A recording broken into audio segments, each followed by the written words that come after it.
Too slow.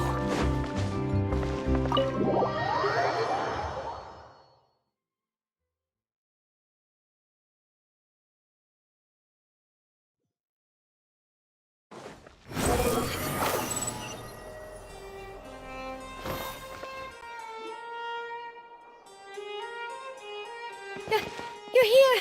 Finally! Is something wrong? Monsieur Neuvillette and Lady Furina, they seem to have gotten into a dispute. Please go see for yourself.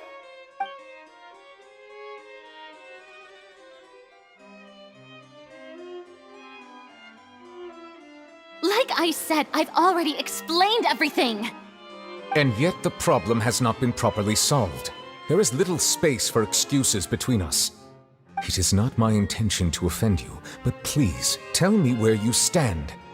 You are the Hydro Archon Focalor, are you not? Look at this. This is a list of the victims from the recent Poisson incident.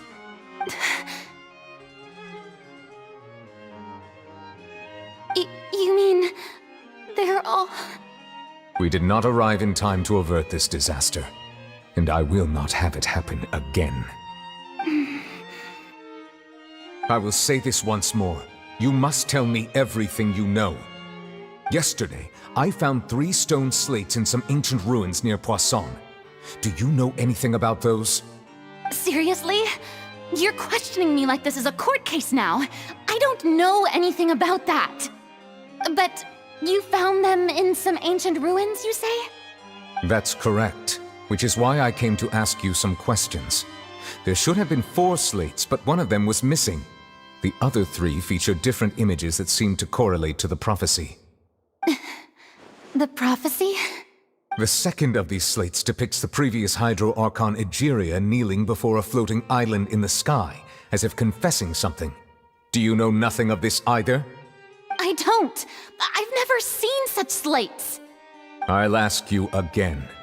Do you really have no information regarding the previous Archon? My deciphering of the slates indicates that the Hydro Archon Egeria once had to confess to, or apologize for, a certain sin. If anyone would know about it, it should be you. All gods don't have the same secrets, you know. She was herself and I'm me. Is it really so strange that I know nothing? I understand your concerns, but I'm sorry. I just don't have anything to tell you. Forgive me for saying this now, Lady Furina, but I have long known of your various secret investigations into certain matters. There are several indications that you have been investigating the prophecy on the sly.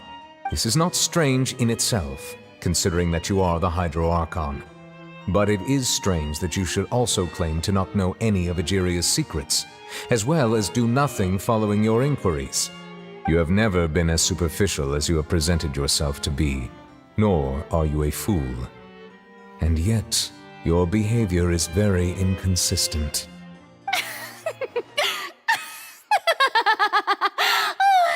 So you've been watching me all this time, have you? I didn't think you were that type. You... Well, since you know about my secret investigations, then you should know I'm actually working to take care of it. There's no point questioning or suspecting me.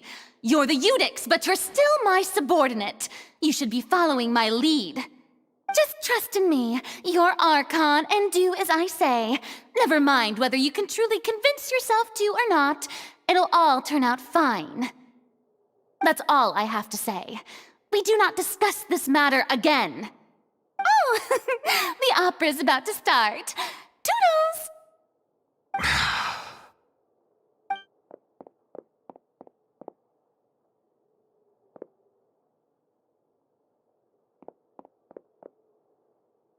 Did Furina not notice us standing by the door? Wonder what's up with her. She was smiling. Huh. She didn't seem in the mood to care if we were listening in or not. I assume you've been outside for a while now? Oh, you noticed. Seems Furina didn't even realize we were here. She was in a great panic. though I cannot discern the reason. Our discussion reached impasses time and again, a state of affairs that we cannot allow to continue. Still, I do not understand. Dialogue is the basis for understanding, so why did she keep refusing to engage? Everyone in her inner circle has noticed that she is hiding some secret. The issue is her attitude. I fear that she will not reveal anything unless absolutely forced to. We may have to create a situation in which she will have no choice but to speak. Oh? Like what? Normally, people will only reveal the truth when standing trial. Perhaps we must have the Hydro Archon experience just such a scenario.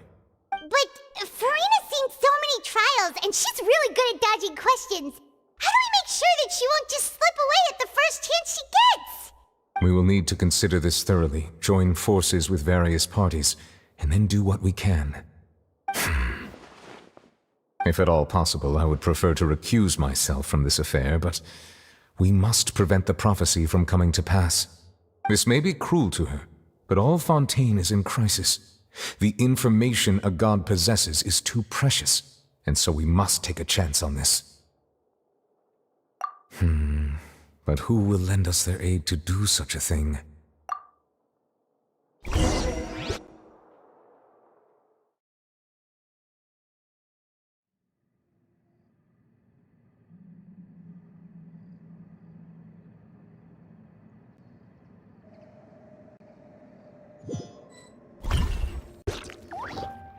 Well, that's everyone, huh? Speaking of which, it was pretty smart of you to think of hiding here. Poisson was just involved in a disaster, so it's presently devoid of people. That naturally makes it the best choice. And here you are drinking tea like it's the most natural thing in the world, huh? That's what family should do. Sit and enjoy a leisurely time together. It's nice to enjoy tea here, you know? Care for a cup? Lend me your ears, everyone. Or perhaps one of you might like to start us off. How about you, friend? Me? No, I don't think I can. Then, how about you, good sir? I fear that I will cause the mood on this boat to become as somber as it is in court. Well then, I guess we're lucky we've got a local like me to organize things. Wonderful, the spotlight at last. I guess I'll be facilitating things from here. That was a little long-winded, don't you think? Oh, you might be right. Anyway, to cut to the chase, our friend here, the Traveler, has brought us together to discuss something. As for what that is, well, let's start by saying that we'll be pooling our efforts together to create a series of traps. Oh, how intriguing. Well, it's just an expression, really. One that I just learned from Chlorand, and used on the spot. So, let's invite her to explain in detail. A round of applause, please. Huh? Didn't you say that you would be facilitating this? Oh, come now. Your work doesn't involve much public speaking, right? This is a good chance to practice. You might even pick up some fancy oratory tricks to impress your boss with in the future. I see. And what does my boss say? He is glad that you consider him your boss. Do go on.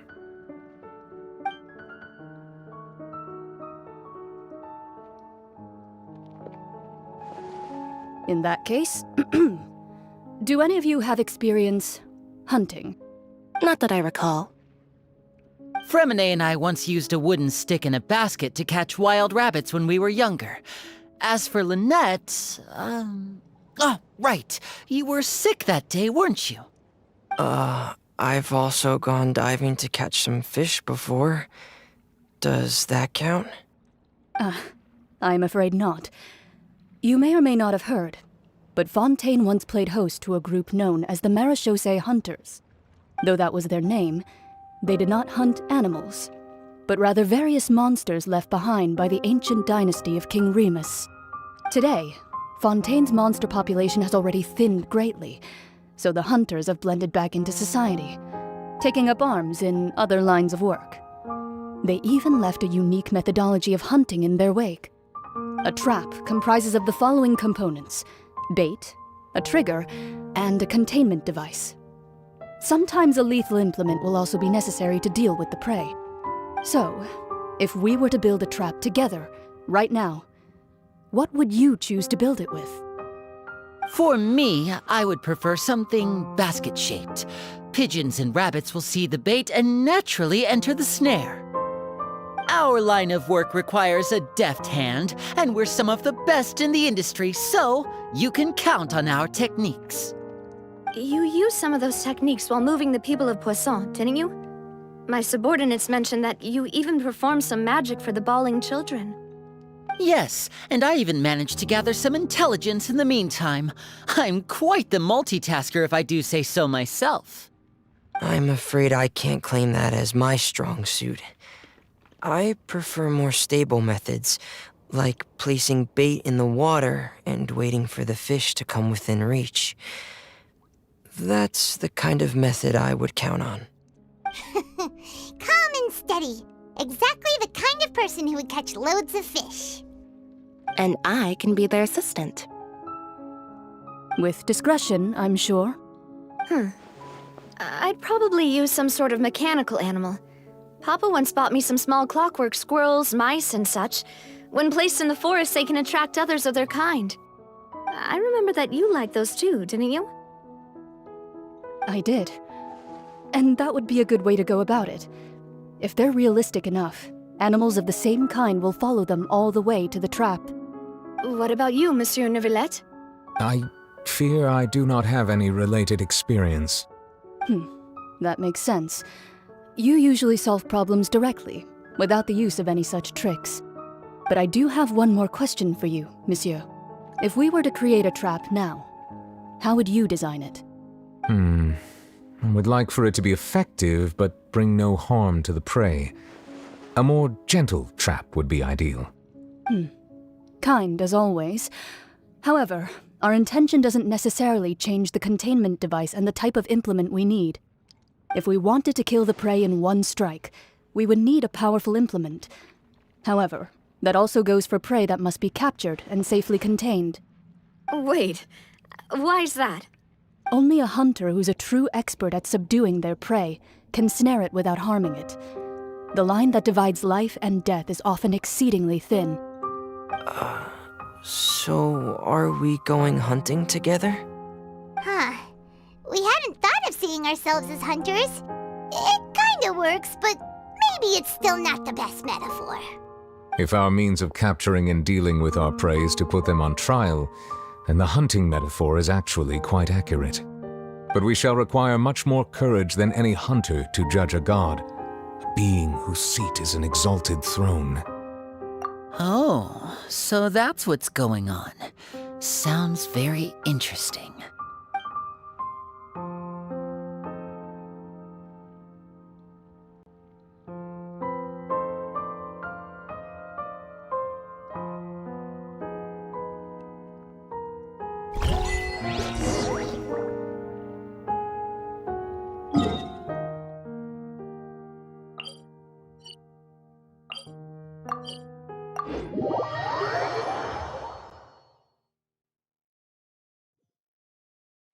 Wind rises.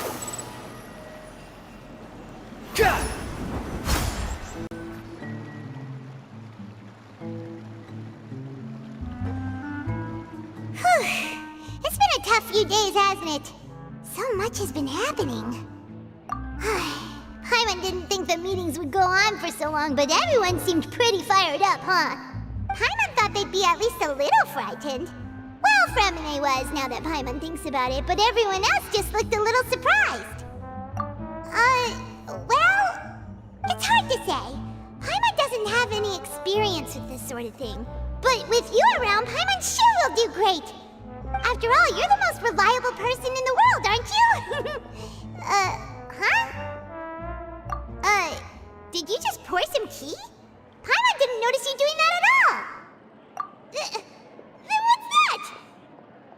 Paimon's never seen that cup before. Don't frightened. I'm just joining you two for tea. I merely refrained from saying anything till now. Who's that voice? But there's no one here! Ah, have you forgotten me already? Wait, you are familiar.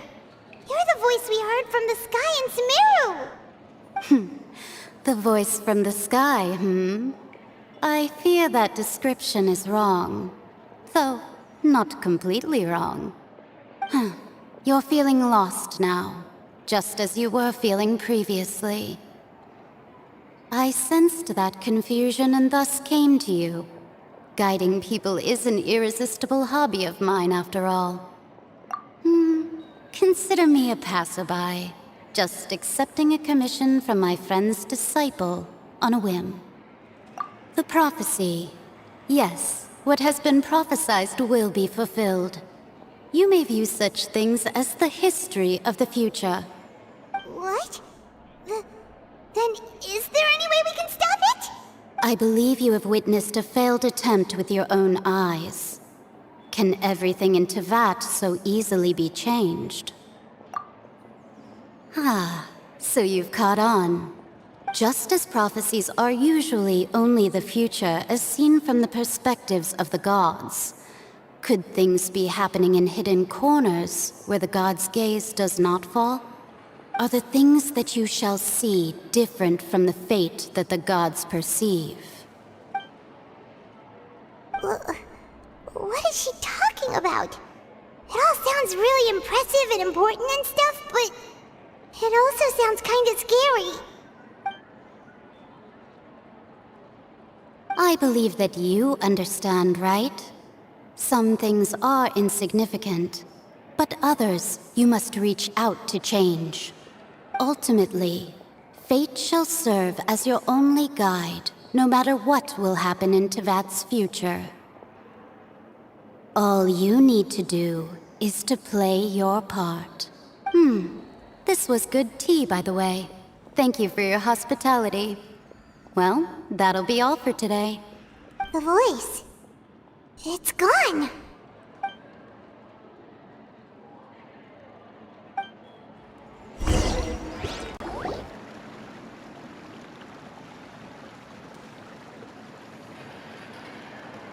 What? I want to hear someone talking. Alright, coming! Hey, it's you who's getting lazy, okay? Well, I see I've walked in on some lively banter. Mona! Fine, just fine. I went to take part in that Steambird panel. It turned out to be more interesting than I expected. Not all Fontainians are pessimistic about this. One journalist mentioned that sitting around and waiting for the end to come would be wrong, and that they should make their own rescue preparations. I agreed, so we had a brief chat with her. Did she have pink hair by any chance? Why, yes, it was Charlotte. I assume you've heard of her, no? That daredevil journalist? I'm in full support of her view. Prophecies are very important, but how can people allow their lives to be commandeered by just a few words? That's right! Paimon's glad to hear something sensible for once. Yes. About what we had discussed before. I did try, but I'm afraid I couldn't reach the old hag. I'll try again tonight, but I wouldn't get your hopes up. Huh?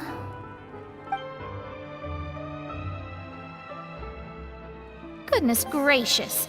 Are you serious? She said that even the god's gaze has blind spots. Pretty bold if you ask Paimon. Most people would believe the gods to be all-knowing, right? The Hexen Circle members are certainly anything but ordinary. As for the mage named N, the old hag has mentioned her a few times. She said that N's sense of direction is incredible, and that she loves guiding those who are lost. But I've never met her, and if she were still alive, she'd be... Well, suffice it to say that the hag's at least a few hundred now, and N's been around for longer than that. Whoa.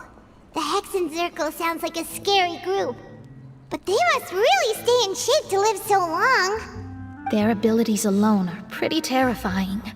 If she came to see you personally, then the problem you're facing must truly be of great importance. Well, it's not like Paimon could understand anything she said.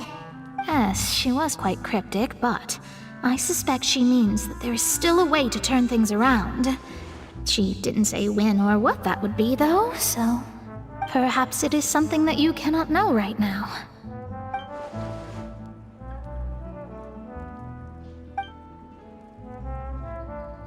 Traveler, Paimon, are you two all right? Oh, we're fine. We're just a little down right now. It kind of feels like the end is coming, you know? I see.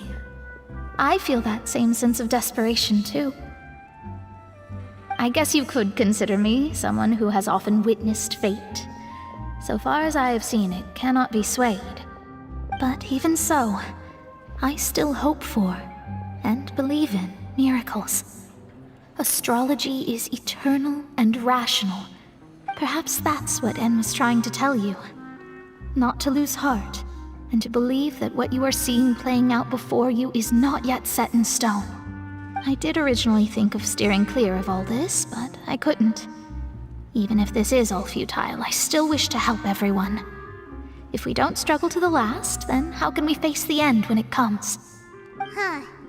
You do have a point. There I go, talking about astrological principles again. Sorry about that. The moment I start talking about work-related stuff. I need to get going. It was worth trying to comfort you, even if only a little. I believe that you'll help those who are struggling in the same way I did. I suppose that might be why we always seem to meet by coincidence. Paimon feels kind of moved by what Mona said, but also kind of sad too. Hey, Traveler, Paimon suddenly feels like going outside for a walk. Let's go. Let's walk around the city, shall we? There's a few spots we always like to walk by.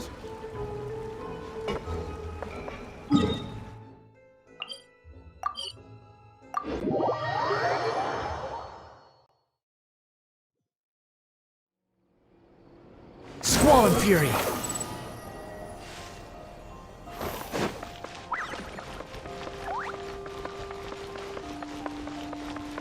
Behold!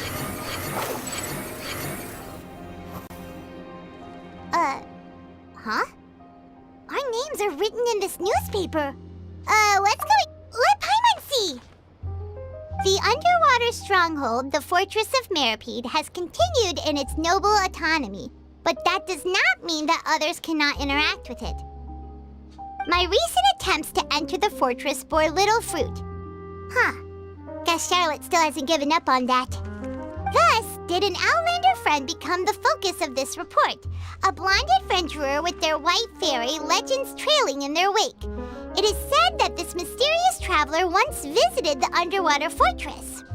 So while the fortress's interior remains a mystery behind closed doors, do not fear, for the tales of the traveler contain surprises in spades. Journalist Charlotte's biggest scoop yet, the Traveler's Trail, World Walker. Huh. Charlotte took so many awesome photos of us and we never even noticed her! She hasn't been able to get a hold of anything at the fortress, so since we're easier to find, she's using us as the subject matter instead? Ugh, seriously? Well, fine. Those headlines and photos do look cool, so Paimon will forgive her this time.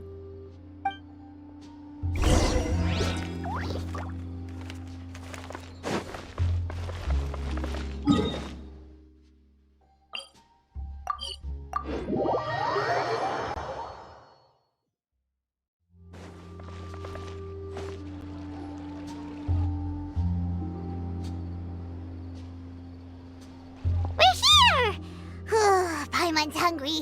Should we go in and get something to eat?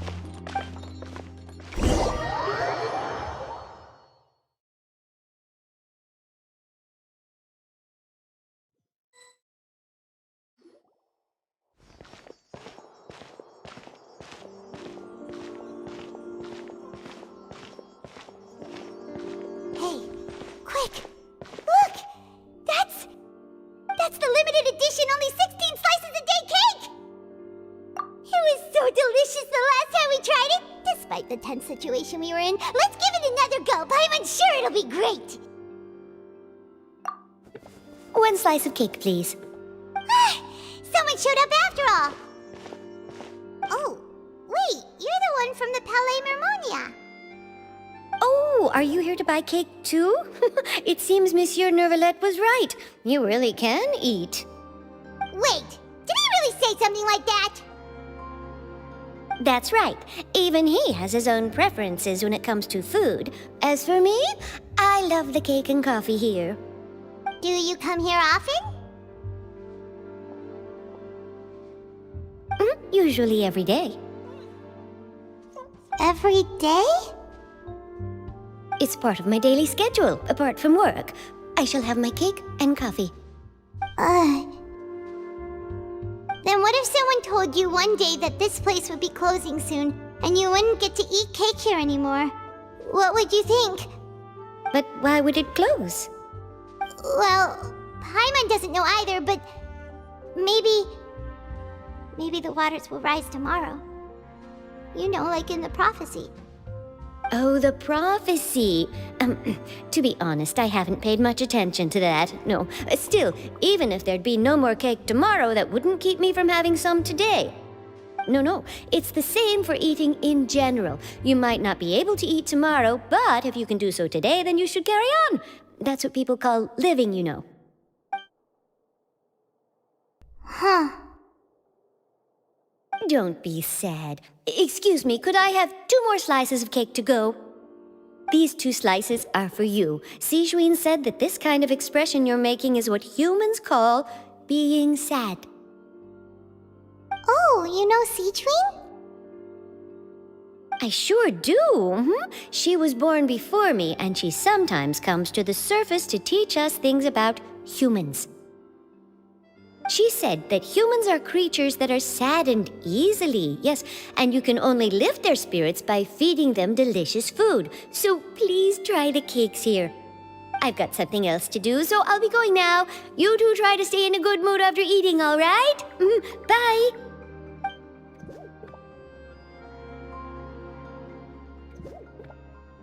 And there she goes.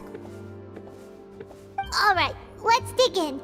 I'm sure this cake will be delicious.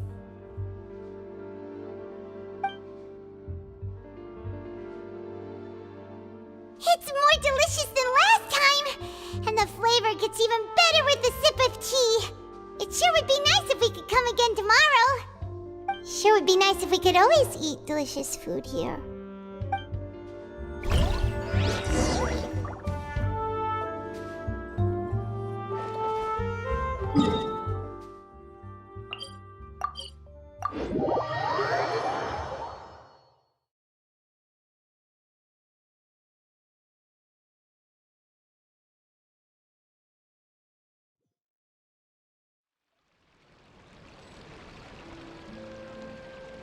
The wind rises.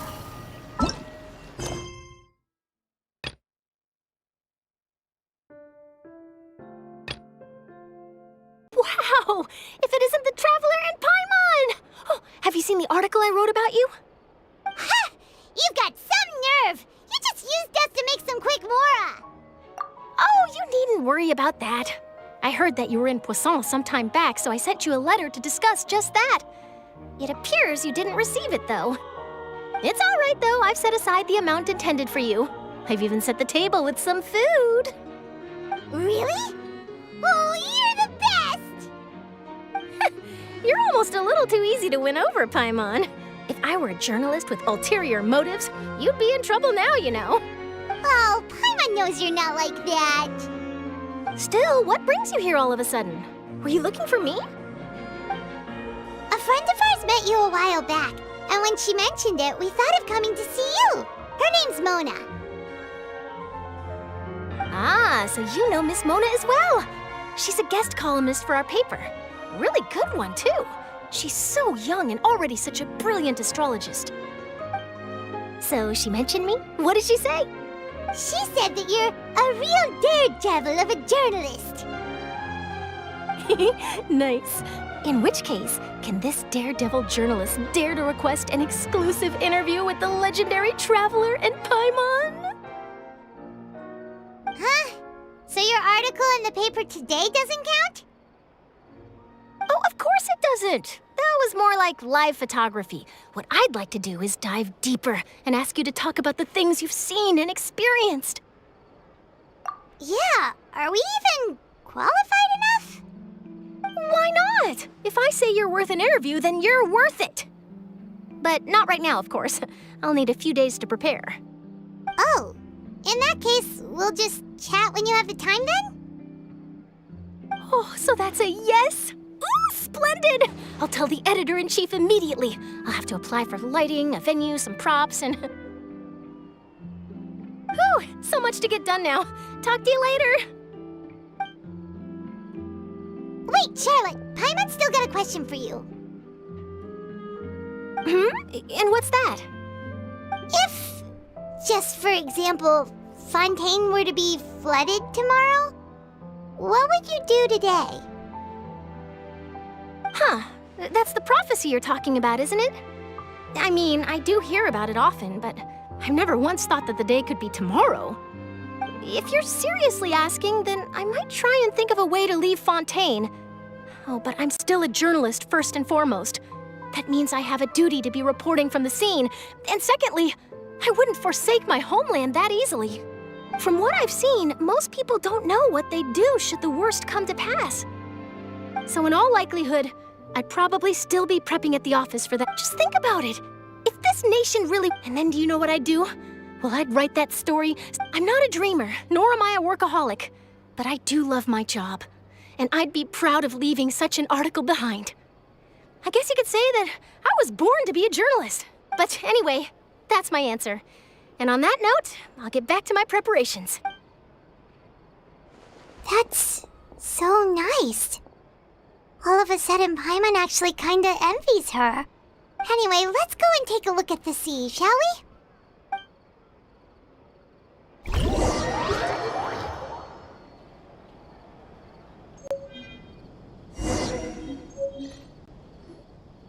The sea breeze and scenery can be a pretty soothing combo, huh?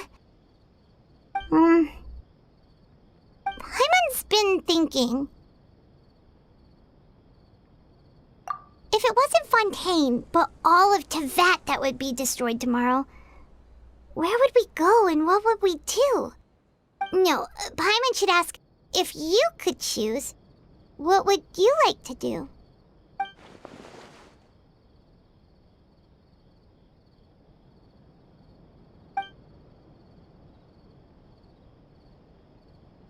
We've always been moving to the next destination, so we haven't spent much time thinking about these kinds of things. We didn't have to either, with us always being on the road and whatnot. You mean, still traveling?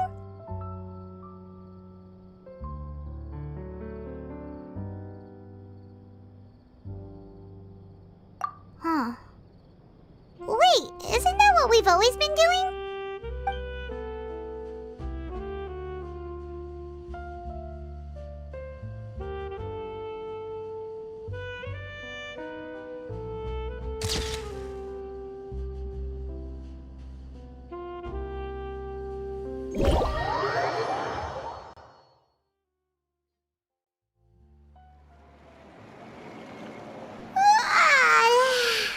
Feels like you'll grow mold if you stay here long enough. But it's still better than the Fortress of Meropide, that's for sure. It's not only damp there, but salty too. Ah, so the two of you are still here. Wonderful. Oh, you're from the Palais Mermonia, aren't you? Yes, I'm Isadora. Monsieur Neuvillette sent me to look for you two before.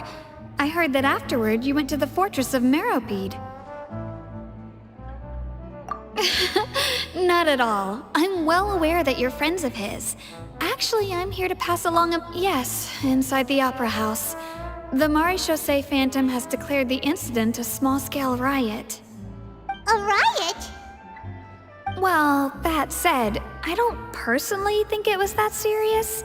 Lady Furina was watching a performance at the Opera House, and while she was resting during an intermission, some other audience members suddenly started harassing her, loudly accusing her of doing nothing about the prophecy crisis. And before she could respond, others started to join in. The crowd continued to grow, and protests against the Hydro Archon started to break out. So people have started to put the blame on Furina. Guess they finally found an outlet for the pressure they've been under due to the prophecy. I agree. People will naturally rely on gods, as is customary. But the moment people feel threatened, gods are also the first to be blamed. So what happened after that? Is Furina okay? Seeing that the situation was spiraling out of control and that further argument was pointless, she claimed that she'd gotten tired of this and left in a hurry. The Marechaussee Phantom had their hands full maintaining order and did not catch where Lady Furina had gone. Only when things had stabilized did we realize that she had gone missing. So, you mean she's still missing? That's right. The Marechaussee has dispatched many people to search for her, but we don't have any leads yet. That said, I don't think there's much to worry about. She is a god, after all. Even if she were to fall into the hands of rioters, what could ordinary people do to her? Good. Monsieur Neuvillette sent me to tell you about the situation, but he didn't say anything else. Don't worry, this is more than enough to go on. Thanks for keeping us informed. Ah, is that so? Well, all right then. In that case, you two take care. I'll be heading back to the Palais now. Well, sounds like we should hurry over to Poisson then. If we know Furina, she won't try to fix things in this situation. Instead, she'll look for a place to wait out the heat. And, as we also know, she may be loud and dramatic, but she doesn't have a heart of stone. When Neuvillette was talking to her in the Palais Mermonia, and she heard about Poisson, she couldn't hide her sadness and remorse. It would be hard for her to ignore being accused by the public today. Paimon thinks Furina's probably taken the opportunity to slip away to Poisson and try to relieve the sense of guilt that she's feeling. Huh! Well, what do you think? Paimon knows the answer, of course, but Paimon can do the analysis to back it up, too. Cool, huh? In that case, there's not a moment to lose. Poisson, here we come!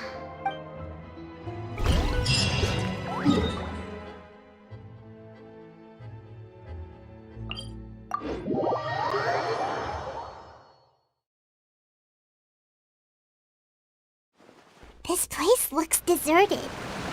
Guess all the survivors must have evacuated already. All that's left here are signs of devastation. Could Furina really be here? Let's try to find her as soon as possible.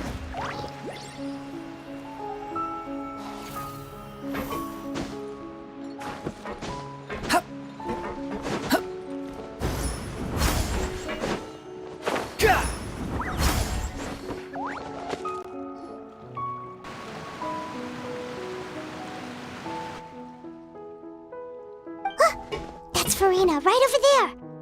She really is here all on her own.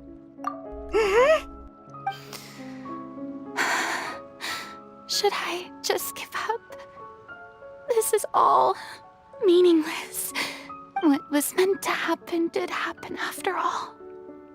Everyone's dead. I'm sorry. I am so sorry. Give up, Furina. There's no point in holding out. I'm sorry. But what can I even do other than to repeat meaningless apologies over and over? Who's that? Don't worry, Furina, it's just us. So it is you, blonde traveler from another land. Why, I almost thought you were someone from that mob of my ignorant subjects. Come to kneel and beg for my forgiveness. Furina, you were crying just now, weren't you? The tear stains on your face are obvious. What do you mean, tear stains? I remember. The show at the Opera House earlier this morning was so moving. I'm still trying to process it. Who did that uncivilized rabble think they were, disturbing my enjoyment of the arts? They even dared to tout their Archon. I must teach them a lesson. I can just imagine their twisted and frustrated faces once they realize that I'm nowhere to be found. Oh, and I'm sure Neuvillette and those people from the Masquerade Phantom are freaking out right next to them, too.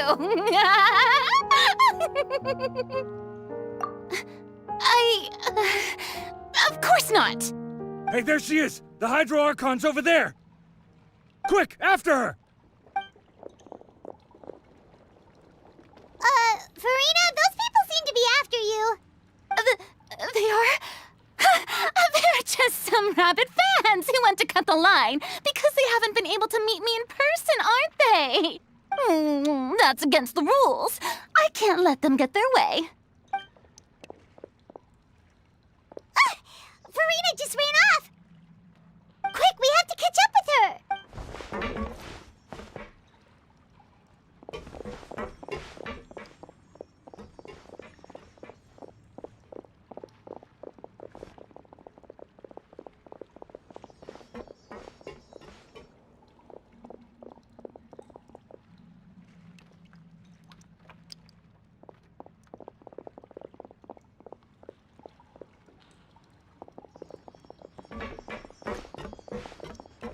This should be the place, right?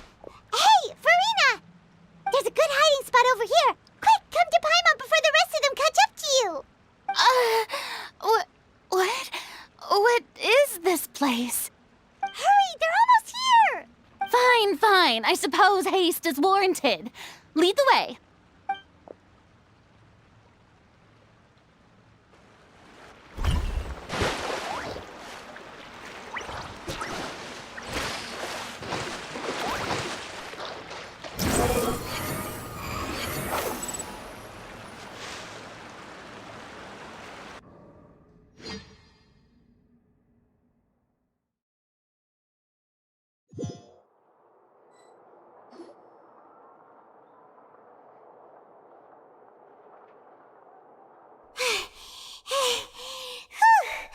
Paimon's exhausted.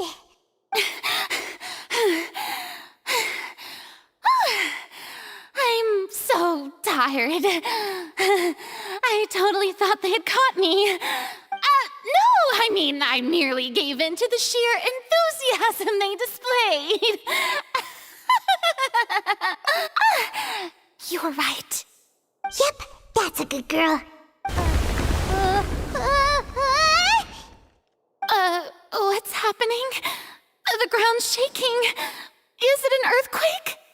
Yeah, a quake of this kind preceded the flooding in Poisson, didn't it? It can't be. It's happening again. Well, there's no need to worry too much about that. Neuvillette's made some emergency plans, so the evacuation should go a lot smoother this time. Yeah, I hope you're right. But the people of Poisson, they've already...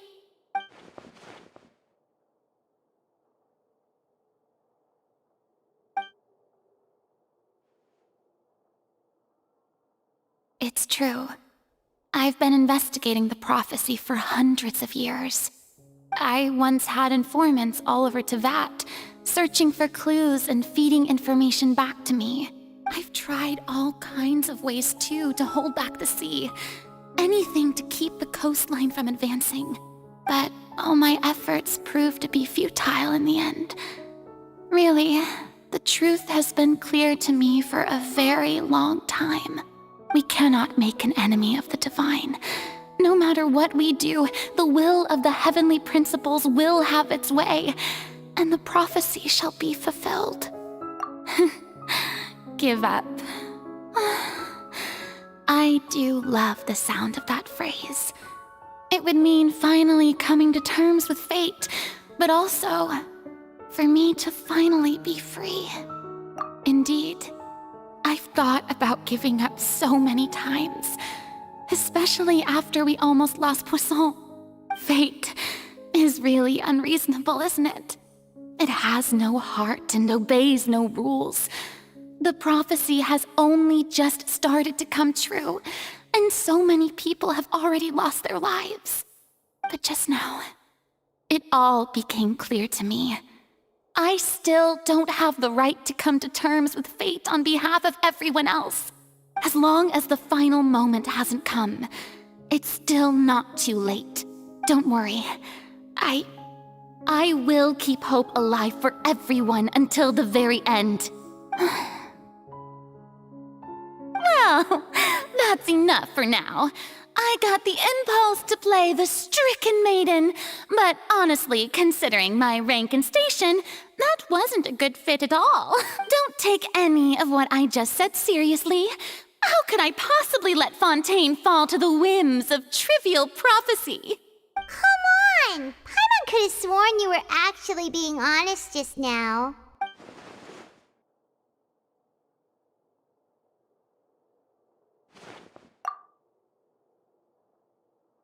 Share my burden. That's impossible. It was fated right from the start that this would be my duty alone. A witness. Yes, I've heard that you came to Neuvillette from beyond the stars, yes. In other words, you never belonged here. And if Neuvillette is, in its entirety, a show on a stage, then you're just a spectator, aren't you? If that's the case...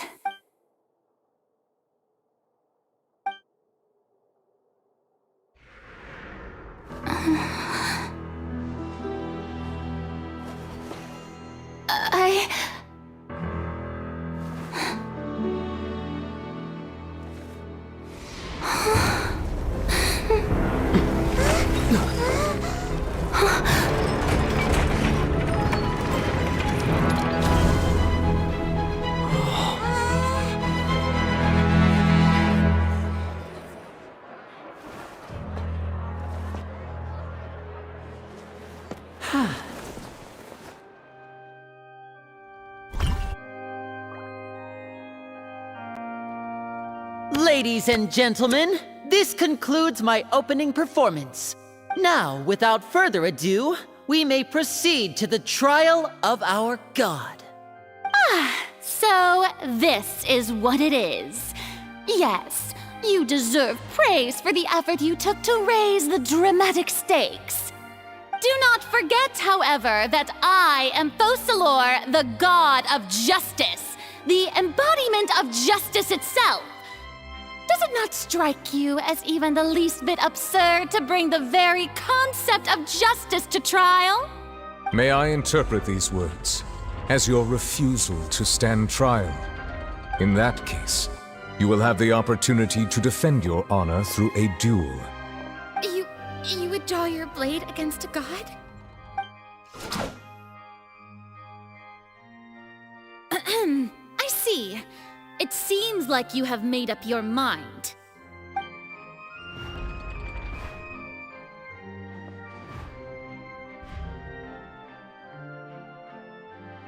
Paimon can't believe it.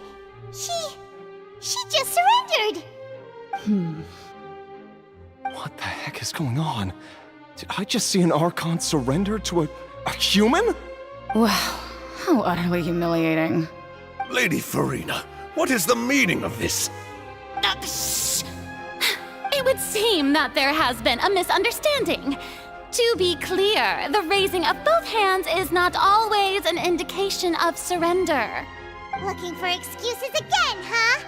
I raised my hands just now to indicate my acceptance of the trial. No duel shall be necessary. I will admit that I've been running away for a long time. I'm sorry, everyone. I was unable to protect the people of Poisson. It is my duty to stand trial for my crimes. You are not the only ones to be disappointed in me. I, too, am exceedingly disappointed in myself. But now, it is time for the Hydro Archon to show you her courage and resolve. I, Furina, we'll use this trial to show the world the true meaning of justice! This time, I will protect you.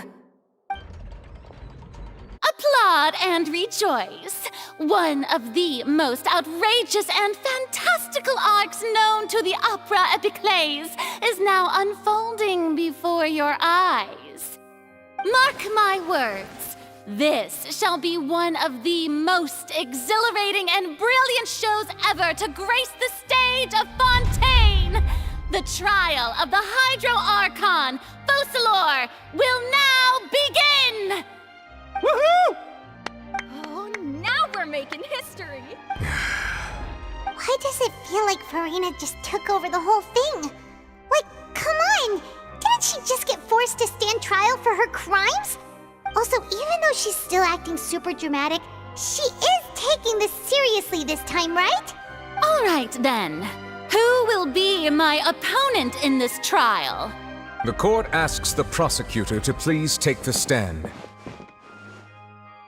Is that so? Very well. Then please speak, witness of Tivat, my accuser and fated opponent.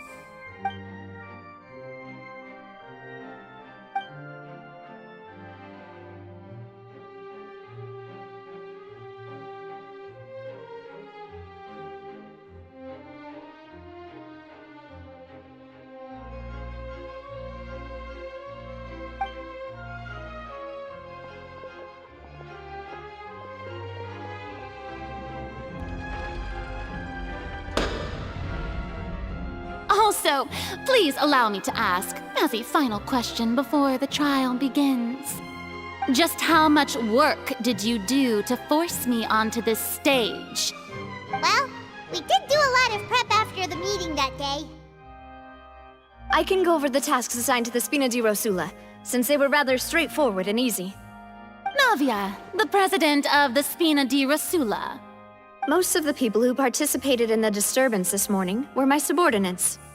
They changed into plain clothes and came to the Opera House as regular audience members, waiting for the perfect opportunity to incite insurrection against you. The people's resentment against their Archon has been building as more and more of the prophecy is fulfilled. A spark was all we needed to turn smoldering anger into a flame. Moreover, according to our understanding and analysis of you, when something like that occurred, you would likely flee the scene and head to Poisson by yourself. So, we arranged for a second group to lie in wait there. So, you mean, the ones who scoured the settlement for me were also from the Spina? And their goal was to force you to step into the giant magic box so you may personally participate in the greatest magic performance in all of Fontainian history. That's right. That house was a magic box, rather than someone's residence. As the super ultimate version of the setup that I used when I first performed at the Opera Epiclese, the volume of the box was increased by a whole order of magnitude, and the distance it traversed was the entire gap between Poisson and Araneas. Its cargo, of course, was an Archon instead of a human. My thanks, Furina. Without your help, we could never have pulled off such an extraordinary performance.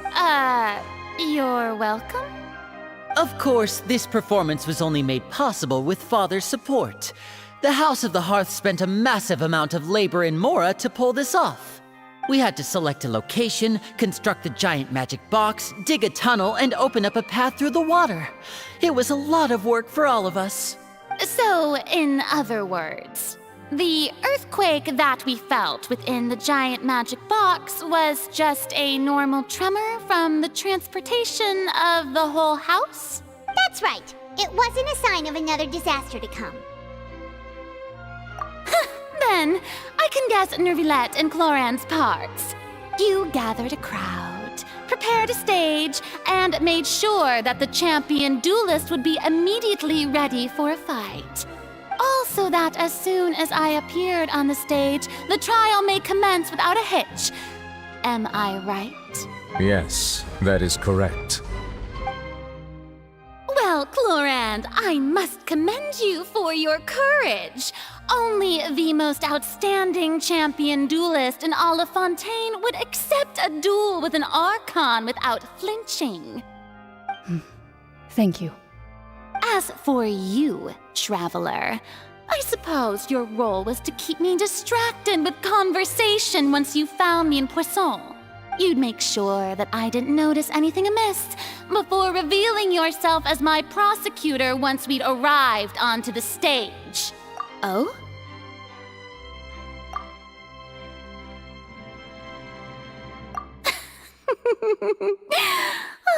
Is that so? Then I suppose I must have missed my final chance. It's fine. It matters not. What's done is done.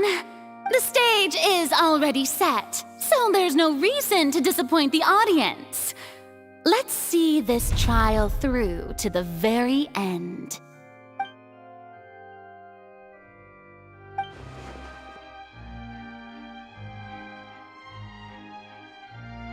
Sir Prosecutor, please allow me to pass this along.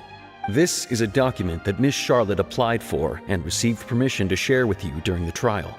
According to her, it should speed up the proceedings. Huh? Charlotte wanted to give us something? Oh, so she's here too! Hey, Charlotte! Oh, let Paimon see. Isn't this the exclusive interview that she did with us before? So she's already finished it, huh? Wait.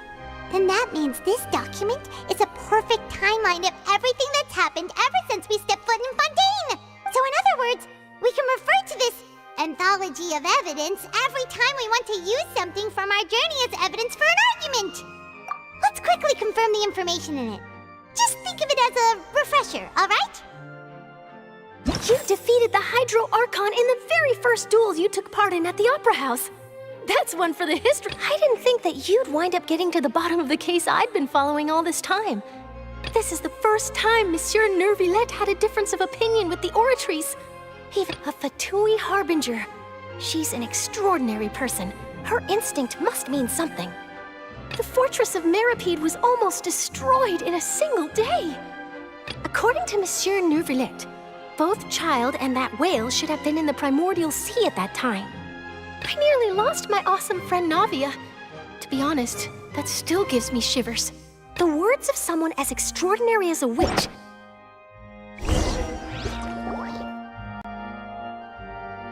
The prosecution and the defense are both in position.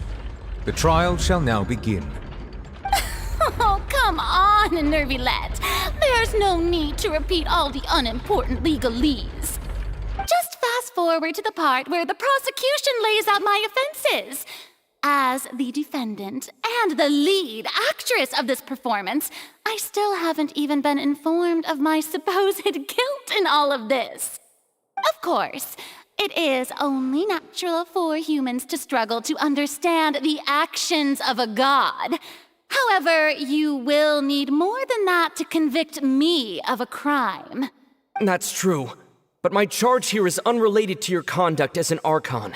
Instead, I would like to charge you as a fraud who's never been the Archon in the first place. Wait, what was that? Lady Furina's a fraud?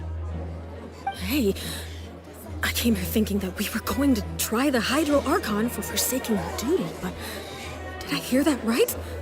She's not our Archon at all? Charge accepted. Lady Furina, do you plead guilty to the charge? Lady Furina. I plead not guilty.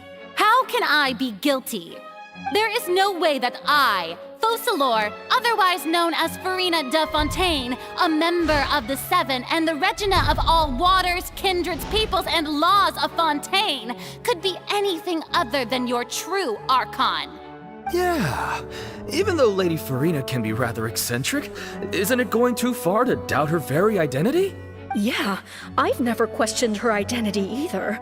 Sure, Lady Furina can be super irresponsible, but what grounds does that prosecutor have to make such a huge claim? I have cause to believe that common sense will prevail in this case. Many of the members of the audience have known me as the Hydro Archon ever since they were born. There would be no fooling their memory. See? Even the Oratrice has decided to show me its favor. Are you sure you want to commit to a charge that will never be upheld? If you wish to drop the case, I can promise you as the God of Justice that you will not have to face trial for making a false accusation. We will treat everything that's happened as a dramatic spectacle and move on with our lives. What do you say to that? Huh. An argument with near impossible odds, huh? We have to not only refute Furina's claims, but also overturn the long-held beliefs of the people. Well, I tried to give you the chance to surrender. If you must persist, then let me ask. If you believe I'm not the Archon, then what manner of being do you think I am? And if I was not the Archon, then how did I manage to live for over 500 years?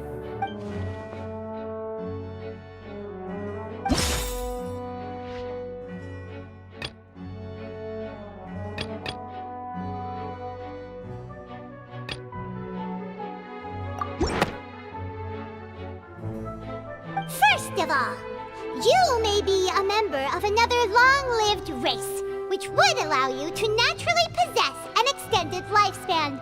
And second of all, even if that wasn't the case, there could be other ways to extend your life. Who gave you that idea? Was it the knave? You'd sink so low as to use a harbinger's words against me. A curse? I once thought it possible that the aura of an Archon might naturally resemble a type of curse. But in light of this claim, perhaps what I sensed was not your divinity, but a curse after all. Neuvillette sensed it too, huh? Lady Furina is actually a human? Well, it is true that it's extremely difficult to tell humans and gods apart just by looking at them. It's not impossible.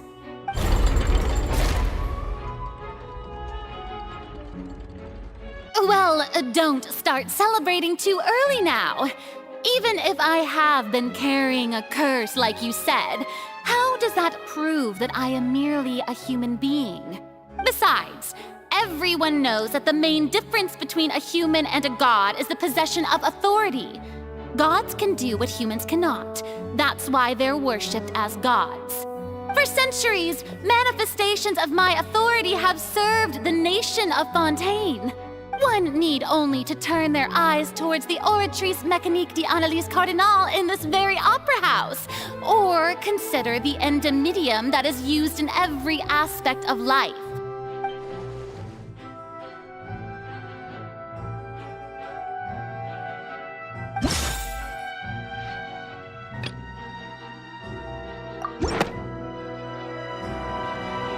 You tried to reference the Oratrice. But weren't you as confused as all the rest of us when the Oratrice declared Child to be guilty without any proof? Otherwise, you should have come up with a good explanation for that by now. Didn't I make myself clear at the time? The decisions of the gods are naturally difficult for humans to comprehend. There is no need to provide an explanation. Lady Furina, I believe a reminder of your current circumstances is in order. While the court is in session, the principles of justice and the law must come before all else. While you are an Archon, you are also first and foremost the defendant in this trial. You will prove yourself unable to defend against the prosecution's charges if you continue to withhold vital information against the rules of the court. I never thought you'd use that kind of rhetoric against me. That was no trick of rhetoric, Lady Furina. I've merely reiterated the rules of the court. Rules that all should respect and follow. So, you neither knew why Child was declared guilty, nor did you understand the structure and operations of the Oratrice. Instead of having been created by you, the manifestations of authority you mentioned have been made by the real Hydro Archon, haven't they? The real Hydro Archon? Well, now you're really losing me. It is true that I did not know why the Oratrice gave out a guilty verdict that day. But the Oratrice handed out that verdict unilaterally, and it has been operating independently ever since it was first created. You can't argue that just because a divine creation is flawed, that the god behind it must also be no god at all. She's still throwing out all kinds of excuses. Seems like she's confident that we won't be able to produce proof that she has no power over the Oratrice. My power as an Archon. There are many ordinary citizens in the audience. How can I just carelessly demonstrate the formidable power of an Archon? If that poses a concern, I'm prepared to extend my protection to the audience. You don't need to go that far. Aren't you the Hydro Archon? Or is it that you can't even wield the power of Hydro, much less the authority of a god? Indemnitium! Yes! It's all because of Indemnitium! All Archons derive their power from the faith of the people, and I've converted the people's faith in justice into Indemnitium! Thus did I give up all of my divine power to provide everyone with energy for their daily lives. Have you ever seen a more magnanimous god? Isn't that a huge stretch? Yeah, no matter how generous an Archon can be, how could they give up all their power? Can a god with no power even still be called a god? It seems like nobody's buying Furina's excuse. Hey, come now, everyone! Please don't stare at me as if I was a liar! I'm still the same Furina you knew, right? The one that you loved! Shouldn't you want to believe in me? Please? You've got to believe me! If what the prosecutor said is true, she really has committed a grave offense. Did she deceive all of us? And all of our parents and grandparents too? And all of our ancestors? Ever since they were born? Enough! That's enough. Tell me then, if I'm not the real Hydro Archon, then who is?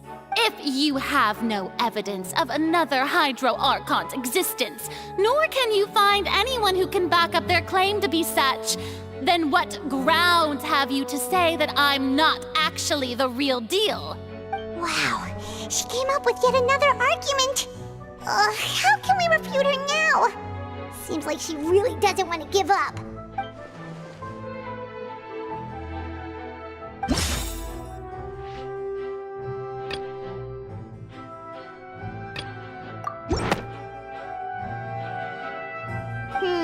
That doesn't sound right.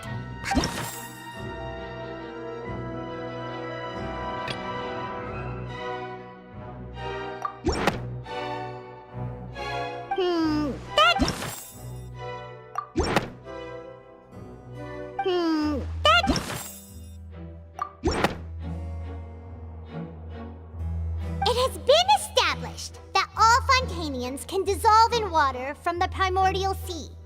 And that means... Since you insist on claiming to be a god and not a human, then there's a method that you can use right here and now to eliminate all suspicions of you being the latter.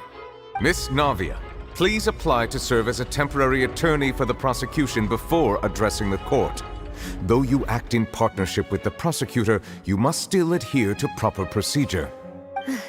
Super sorry, Monsieur Chief Justice. I swear this really will be the last time that I'll speak out of turn. Now, I've brought some seawater from Poisson. As everyone knows, a massive flood struck the area not long ago, taking many lives, including those of some of my closest friends. So, Miss Furina, would you dare to touch some of this seawater? If we are to believe that you are indeed the real Hydro Archon, touching this seawater would have no effect on you. All it should do is strengthen your case. But if you don't dare to touch it, then we would have basically proved the reverse. Oh, and I must remind you that after the disaster at Poisson, nobody wants to see any more people dissolve. I do hope you'll act prudently and choose the simpler path of admitting guilt. Navia from the Spina di Rasula. The Spina has governed Poisson for many years. I guess her suggestion is valid. If Lady Furina is indeed just a human, she's probably Fontainian like all the rest of us. Would she really dare to try?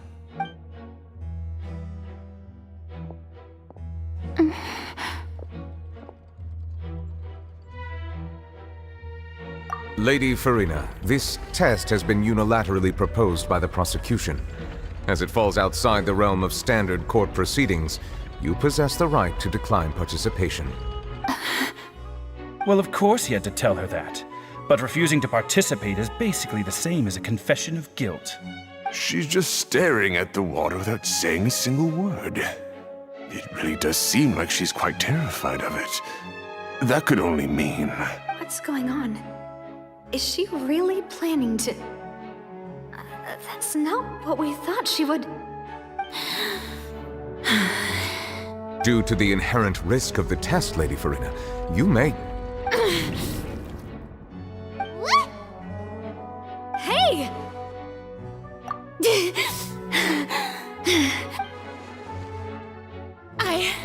I'm fine! Look at me, everyone! My hand is still here! I haven't been dissolved! Will you believe me now? I really am your Archon! I'm nothing like a normal human who would fall apart as soon as they touch this water! Really? Was this not the most obvious thing in the world? Miss Siegewien?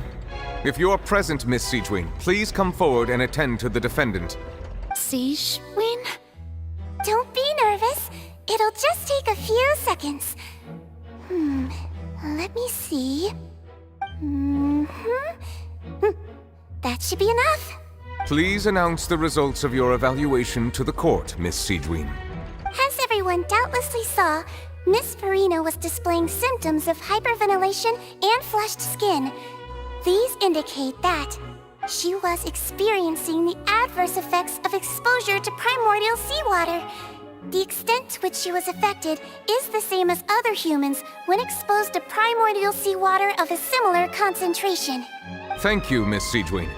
Lady Furina, you may return to the defendant's stand. Oh, wait. What did she just say? I didn't get dissolved! Shouldn't that be enough to prove my innocence? Well, considering your tendency to run from your problems, we did originally prepare a direct sample of the seawater around Poisson. However, after extensive discussion, we exchanged it for a sample that is not concentrated enough to dissolve an actual human. After all, on the off chance that something entirely unexpected might occur, we don't want anyone else to lose their life to the sea. Yeah, so out of regard for Furina's life, you secured a low-concentration sample and asked the head nurse to serve as an expert witness.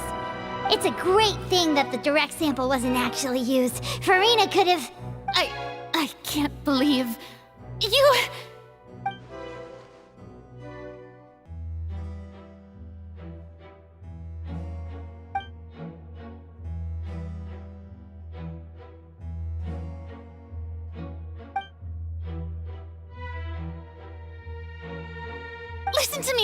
Listen to me, everyone! Please don't give me such cold and disdainful looks! What happened just now didn't prove a single thing! Think about it! How can you conclusively prove that an Archon can't also be affected by the primordial seawater? Also, if I was really just a human, why would I dare to just put my hand in that kind of water?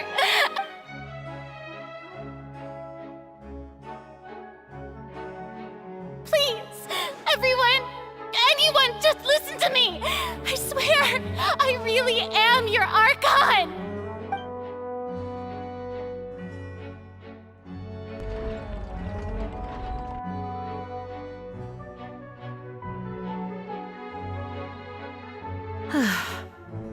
I don't think anything she says at this point will sway anyone. The odds are just too stacked against her now.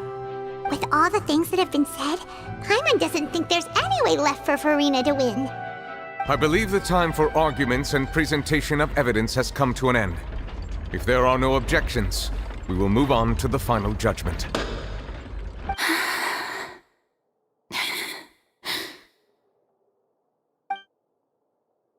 I don't think anything she says at this point will sway her. She's too stacked against her now.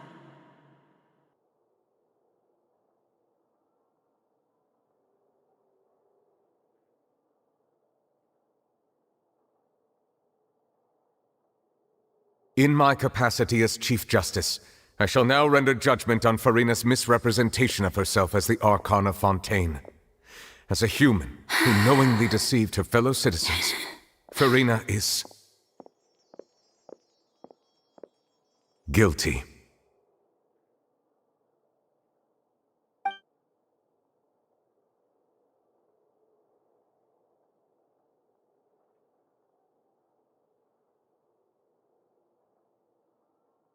We shall now turn to the Oratrice mécanique d'analyse cardinale to render the final verdict on the charges.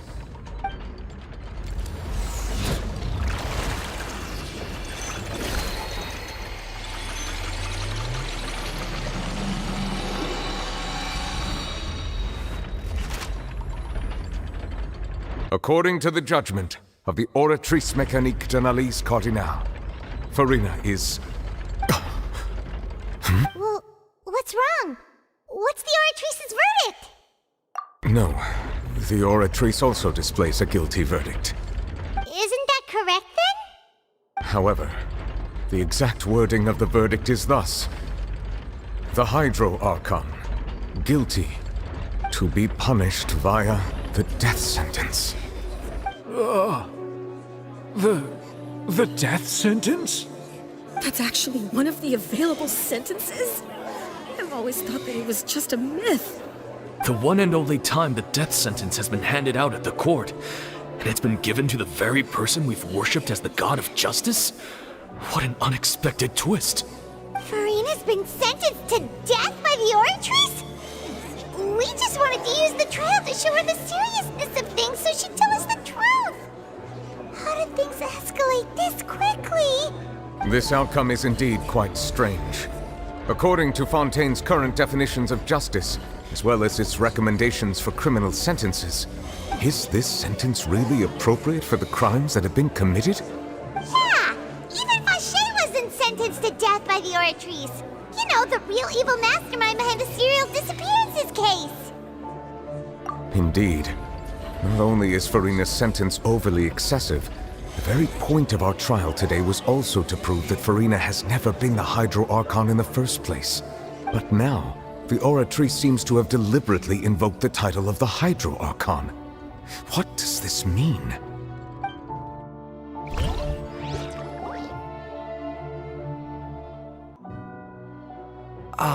Excuse me, if I may interrupt. Is the trial still going? Fremine! You finally made it. I assume this means you've completed your mission? Mm-hmm. Any mission Father assigns to me will always be top priority. Is that the first prophecy slate? Huh. So the knave privately arranged for Fremine to try and find the missing slate. I looked everywhere and finally found it at the bottom of the sea. It took me a long time to get around some dangerous stretches of water. But has the trial already concluded? Then doesn't that mean I've come too late? Oh no. Thank you for your hard work, Mr. Fremine. Please allow me to review the record left on the slate. Traveler, I believe that you have already seen the other existing slates, and would like you to come here and confirm their contents. Huh? So what do you see? What is it?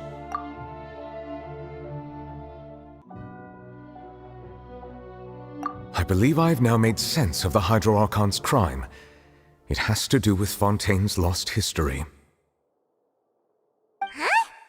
Isn't the Hydro Archon just guilty of deceiving her people? Oh, wait, no, that's Furina, and we've already proven that she's not the Hydro Archon. So when you say Hydro Archon, Do you mean the real Hydro Archon we've been kinda talking about? In truth, everything that you've encountered in Fontaine up until this point can be traced back to the contents of these stone slates. However, I'm uncertain as to how much sense they currently make to you. Okay, let's try to recall the contents of the other 3 stone slates. Paimon will do her best to help you remember.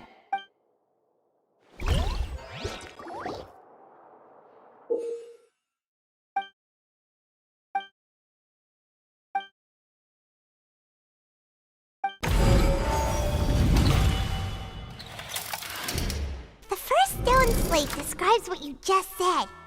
It seems to show the previous Hydro Archon using her divine power, and then the Oceanids turn into humans. Does that mean that Fontainians are transformed Oceanids? Oh, Paimon wasn't expecting that. But if Oceanids can turn into humans, then perhaps this process can be reversed as well.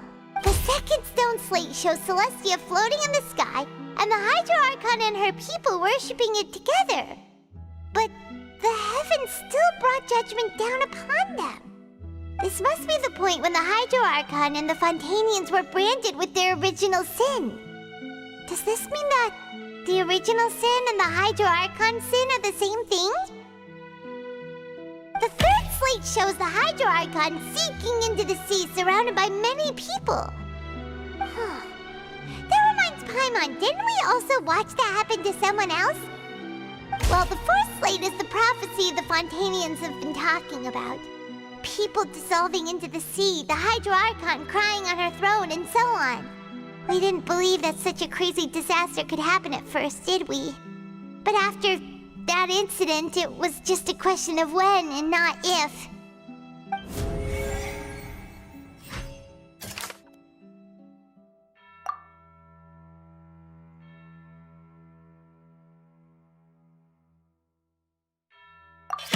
We know from the case of the serial disappearances of young women that Fontainians can be dissolved in primordial seawater, and this might be the reason that Fontainians can dissolve.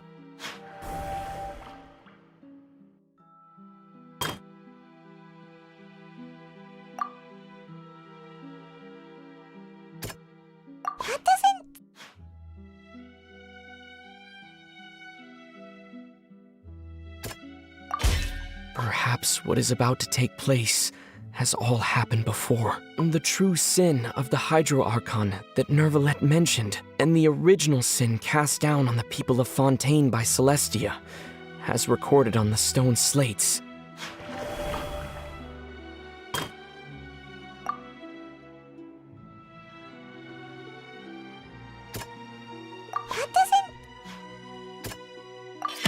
It's not as simple as falling into the sea. When Navia fell into the sea, her consciousness was subjected to judgment. The stone slates show the people gathered around the Hydro Archon in the sea.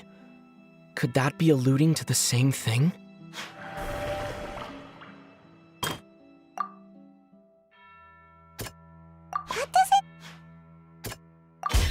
The prophecy from the stone slates found its way into society. But not many people believed it at first. The fortress of Masquerade was nearly flooded with primordial seawater, which we know can cause Fontainians to dissolve. It seems increasingly likely that the prophecy may come true. If we hadn't dealt with it in time, things could have gone very badly. They'll dissolve into the primordial sea but won't cease to exist. Their essence will flow in the seawater, converge, and take the form of an Oceanid. The Hydro Archon was sentenced to death in court, shocking everyone present. Perhaps this means that her sin was actually Fontaine's original sin. Navia fell into the water inside those ruins, and she nearly dissolved. She was surrounded by the people of Poisson in a court within her consciousness, and was forced to take part in a trial meant to make her stay. The eruption of the primordial sea at the fortress of Masquerade was the surest sign that the prophecy was about to come to pass no matter what. The stone slate's contents can all be verified by recent events. If we combine what we know together, loads of truths should come to light.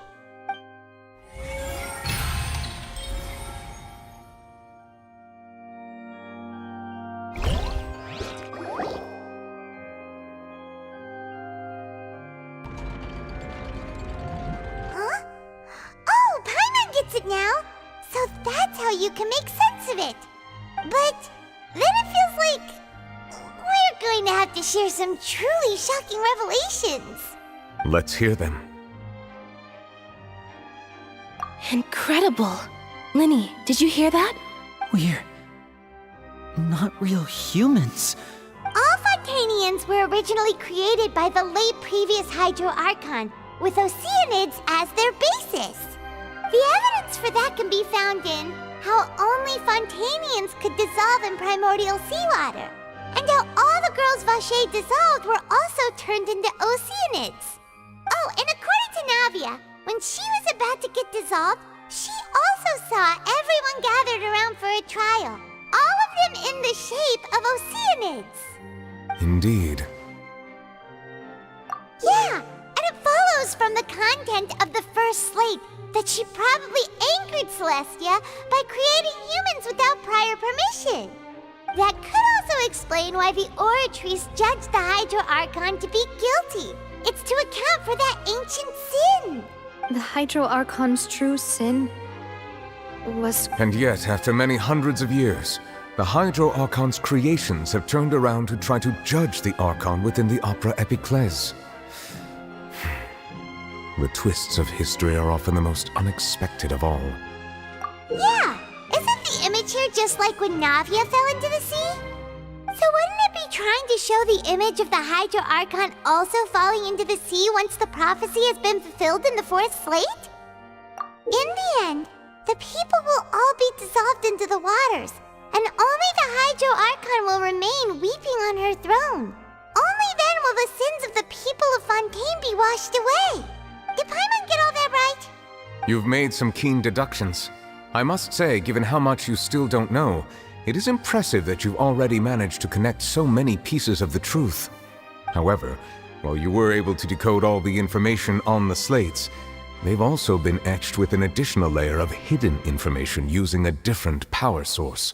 When we were at the ruins, I tried to decipher the hidden information recorded in the slates. But since we only had 3 slates at the time, I was unable to come to a full conclusion. Now that the slate collection is complete, I shall make another attempt to decipher the narrative recorded within. If everything goes well, we should finally be informed of the unadulterated truth.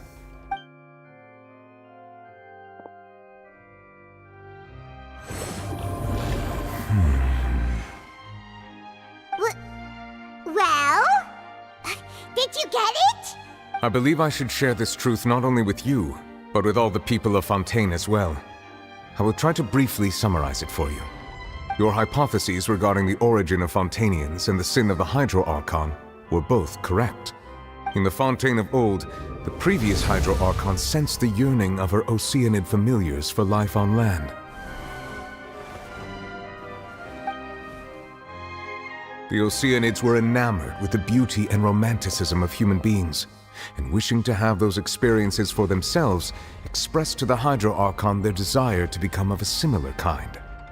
However, even though water as an element is intricately linked with the power of life, the Hydro Archon, as one of the 7, did not possess the authority to create a new form of human life. Not one to give in, she eventually found a way to create permanent humanoid bodies for her familiars by appropriating the power of this planet's primordial sea. She poured primordial seawater into the Oceanids' blood vessels, creating humanoid mimics in the process. But if Fontainians were to ever come into direct contact with water from the primordial sea, the power within their bodies would escape these artificial restraints and return to the sea. As a result, their forms would collapse, and they would be reverted to their original forms as Oceanids. Of course, the Hydro Archon never received permission from the heavenly principles to create a new human race. And thus, the Hydro Archon and all of her creations came to shoulder the original sin of appropriating the power of the primordial sea. That is the true history of how the people of Fontaine first came into being. So we were all Oceanids before we turned into human beings? That's way too much information for me. I think I'm just going to pretend that I never heard a single thing. Wait, but if that's the truth, we can't let the Hydro Archon be sentenced to death. After all, her only sin was creating us. This really might be too much information for your regular Fontainian, but it does answer a lot of our questions. Alas, your hypothesis regarding the third and fourth stone slates was inaccurate. The slates' respective positions are, in fact, correct. A key point of the visual on the third slate is how all the individuals depicted in the water are humans rather than Oceanids. They have not been dissolved, which implies that the water depicted in this slate is not water from the primordial sea. The nation of Fontaine is the nation of Hydro, as well as the nation of trials and justice. Instead of being the literal element, the water in the scene symbolizes judgment and justice. You may also recall Navia's experience. When she fell into the sea, her consciousness was surrounded by that of many others who intended to hold a trial to determine her fate. Therefore, the meaning of the third slate is that the people of Fontaine shall try the Hydro Archon at the court of justice. Yes, it refers to our present situation. I think I'm following now. So, what you're saying is, even though we decided to put on this trial to avoid fulfilling the prophecy, in truth, everything we've done has happened exactly as the prophecy foretold. So now, it seems, we're the ones making sure it comes true. What should we do? Huh. No matter what, the prophecy will be fulfilled. Is this what it feels like to be a prisoner of fate? If that's the case, does that mean the scene in the fourth slate will also be fulfilled soon? Traveler, I would like to point out another small fallacy in your deductions. About the fourth slate, you probably thought that the eruption of primordial seawater beneath the fortress of Meripede served as the surest sign that the prophecy was about to come to pass, yes? However, I believe that rather than being a sure sign, that eruption could in fact only be a small warning of something far worse to come. As for the root cause of the catastrophe, I believe you've already encountered it once before.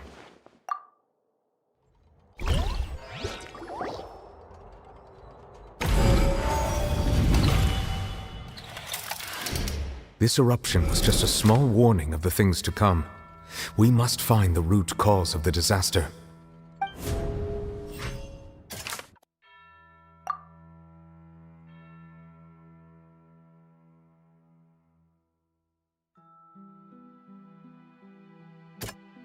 That doesn't... It was both dream and reality. If we're talking about a true culprit, that could only be that thing inside the primordial sea, right? The truth, the original sin, the trial, and the root cause of the disaster.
That was way too close!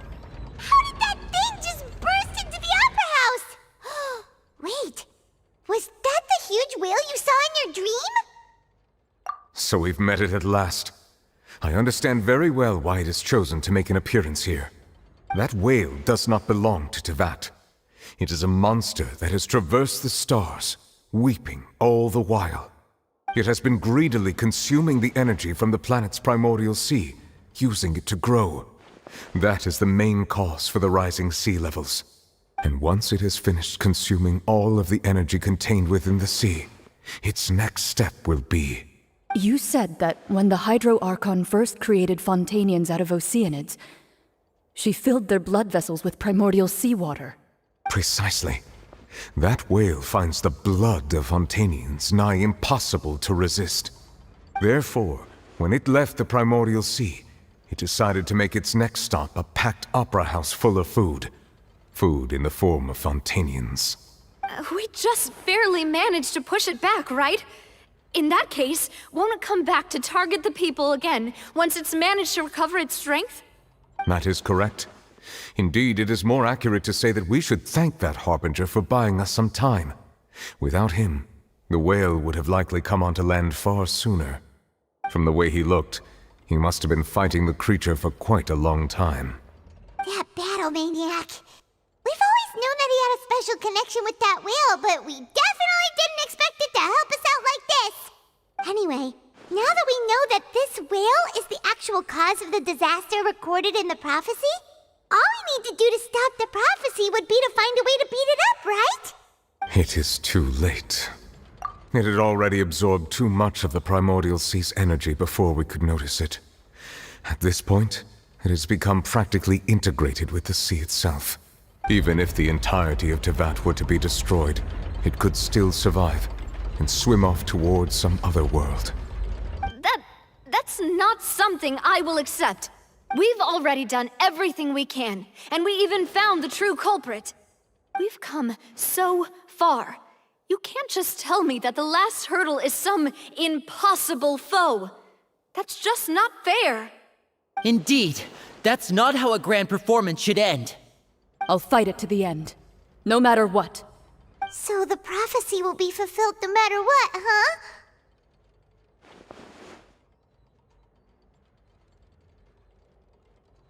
The prophecy.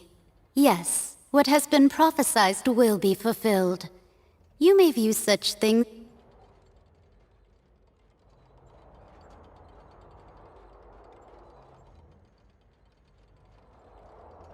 just as prophecies are usually only the future as seen from the perspectives of the gods. Could things be happening in hidden corners where the gods' gaze does not fall? Ultimately, fate shall serve as your only guide, no matter what will happen in Tevat's future.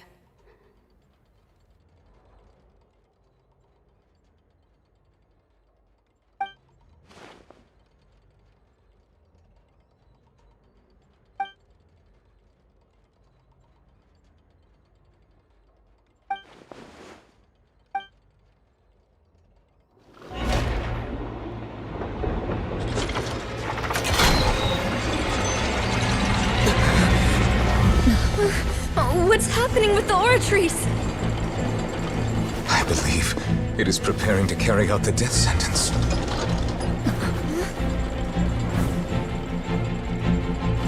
Furina!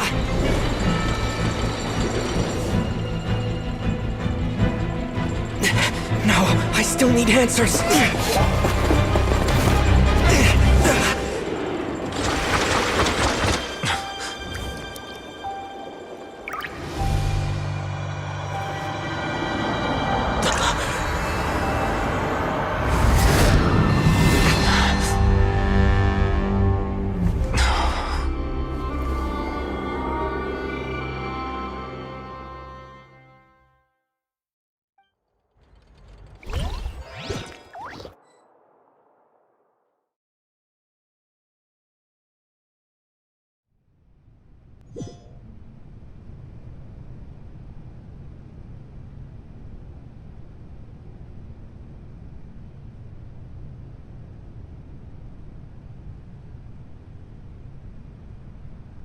You...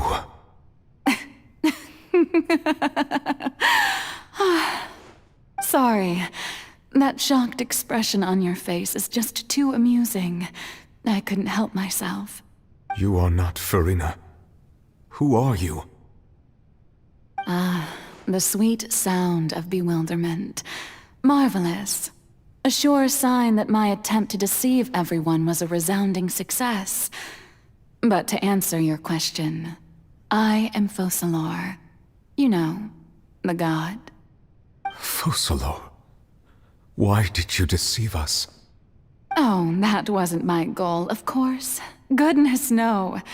But I had to fool everyone else too, if I was to stand any chance of deceiving the heavenly principles. Deceiving the heavenly principles? It's all because of that pernicious prophecy. Dreadful, wasn't it? Everyone doomed to dissolve. Fontaine condemned to be flooded. One was not amused. In fact, one was positively bemused when that problem was thrust upon me by my dearest predecessor. That's the former Hydro Archon Egeria, for the uninitiated. It hardly gets more disastrous than a preordained national catastrophe, now does it? She knew full well that the prophecy would surely come to pass. And as one of the seven, she also knew full well that one defies the heavenly principles at one's peril. So yes, as you have no doubt surmised, it was a rather impossible situation that I found myself in. I spent a terribly long time mulling it over, alone on the ocean floor.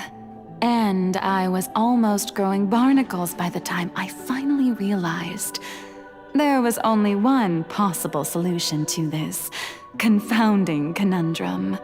I had to outwit the heavenly principles, allow the prophecy to be fulfilled, ostensibly at least, while saving everyone at the same time. I'm a genius, I know. I can only assume that's why Egeria chose me as her successor. Although, looking back now, it was hardly the inheritance one dreams of. Between the task of saving the nation, the quotidian duties of the Hydro Archon, and not to mention the original sin of creating a new race of humans, I dare say she left me quite a colossal mess to clean up. But one can only play the hand one is dealt. I did not choose this, any more than I chose to be one of her Oceanid familiars. So you were also once one of the Oceanids, transformed into a human by Egeria's hand? Yes, I was. I always dreamed of becoming human. And I still do, even now. In my eyes, to be human is to be part of the greatest opera ever known. After becoming a god, I separated my divinity from my body and spirit, leaving behind only a self that was as naive and bewildered as my past self on her first day as a human being. The me you see before you now is that divinity. And the human counterpart I left behind, I named Furina. She could feel joy, sorrow, and everything in between. She could be as vain and conceited, or as meek and vulnerable as she wished. Her strengths were of a kind only a human could possess, as were her shortcomings. But in my eyes, Furina's humanity was what made her perfect. She was perfectly human in every way. The person I always wanted to be. Anyway, so then I cursed her.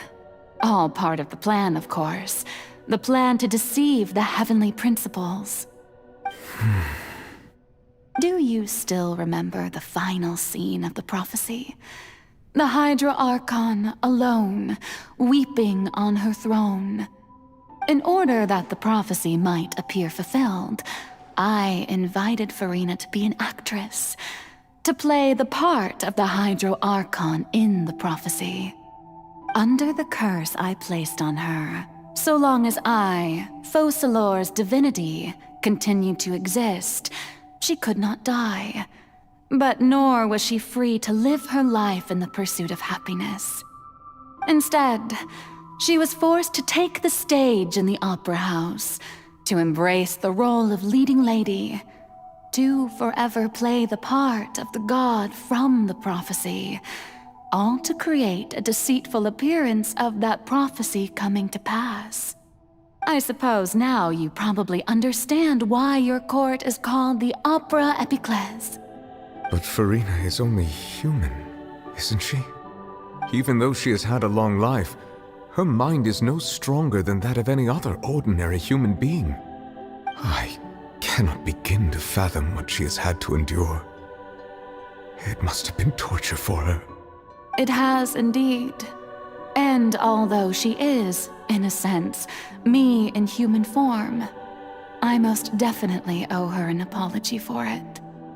It's been 500 years, and all along, she's been playing her part in the most unimaginably long, unbearably lonely, and agonizingly painful opera of all time.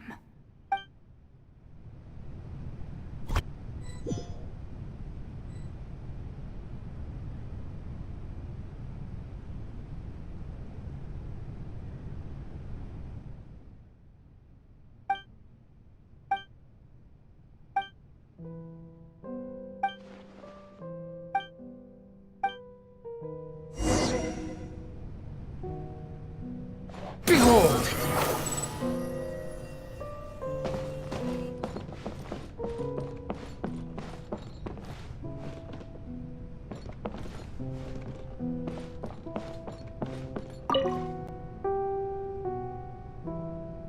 Oh, who permitted you to come onto the stage? Now, I understand your admiration for my august self, but I must ask you to keep to the rules. All right. It is not my intent to reprimand you. There is no need to state your name. Just be off with you. Do not distract me from my performance. Oh, do not jest. Can you not feel it? I am Focalor. The eyes of countless Fontainians are upon me. I must, at all times, display the utmost elegance and nobility.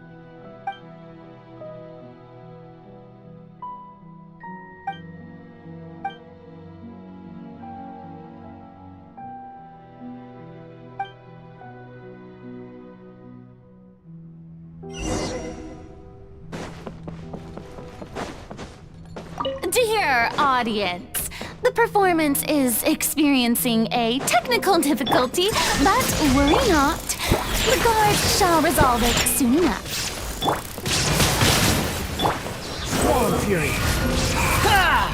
Ah! Ha! Bow your head!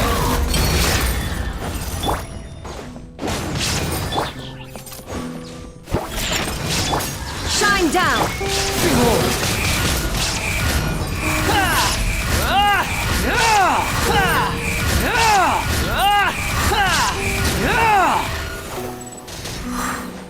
Hey, what gives? The audience is still watching me, you know.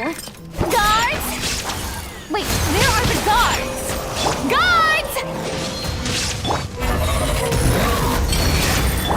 Inazuma shines eternal! Shine down!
Furina.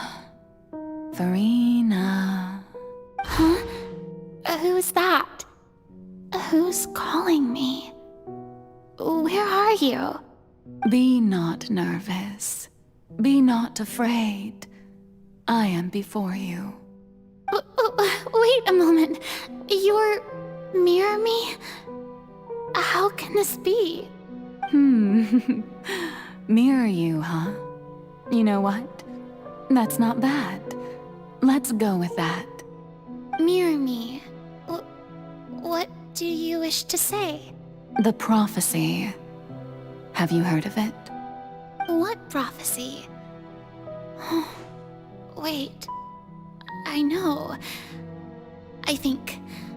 I don't know why, but it's in my head somehow. The people will all be dissolved into the waters, and only the Hydro Archon will remain, weeping on her throne. Only then will the sins of the people of Fontaine be washed away. Oh, very good. You know it well. What's going on? I can't seem to remember anything clearly. The only thing I know for sure is this prophecy. Will it really come to pass? Yes, it will. And that is why I've come to you. Disaster will come to Fontaine sooner or later. Things will develop just as the prophecy declared.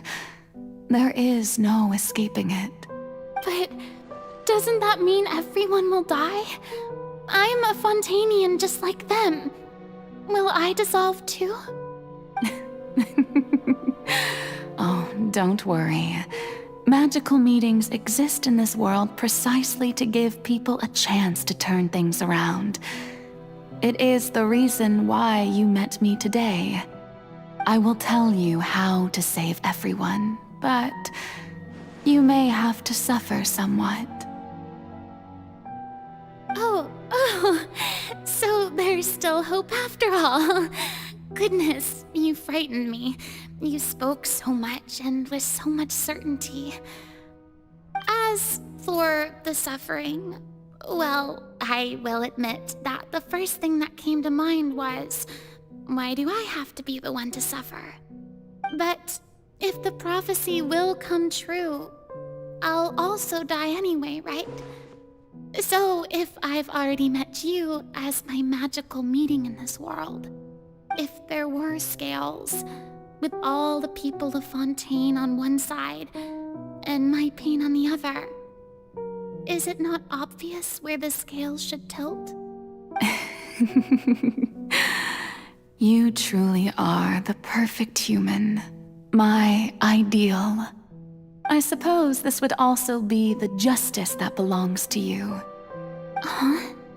Don't worry, it's nothing. Listen well. Fontaine has just lost its Hydro Archon. I need you to play a role, that of the new Archon. Play as a god? That's right. You must begin a never-ending masquerade. You must never let anyone suspect your identity. If you can keep it up, then I shall have my way of defying this prophecy. But should your identity be revealed, then all hope will be lost. But how will I do this? A human assuming the role of a god without being exposed? Don't worry. What you must do is not to turn yourself into a real god. You simply need to play the role of a god as humans imagine them to be. Being a human yourself, I'm sure you already know what such an entity would be like. Remember, your true challenge will not be pursuing divinity, but contending against humanity. I'm still not sure I understand, but I'll try. I'll try to do this. So, How long am I going to have to play this role? To accomplish this mission, you will have to stay on the stage for many, many years. You will endure and not grow old until your task ends. But I promise you, all will eventually end in a magnificent and dramatic trial, and everyone will be saved. A trial, huh? How exciting. I'll be looking forward to it.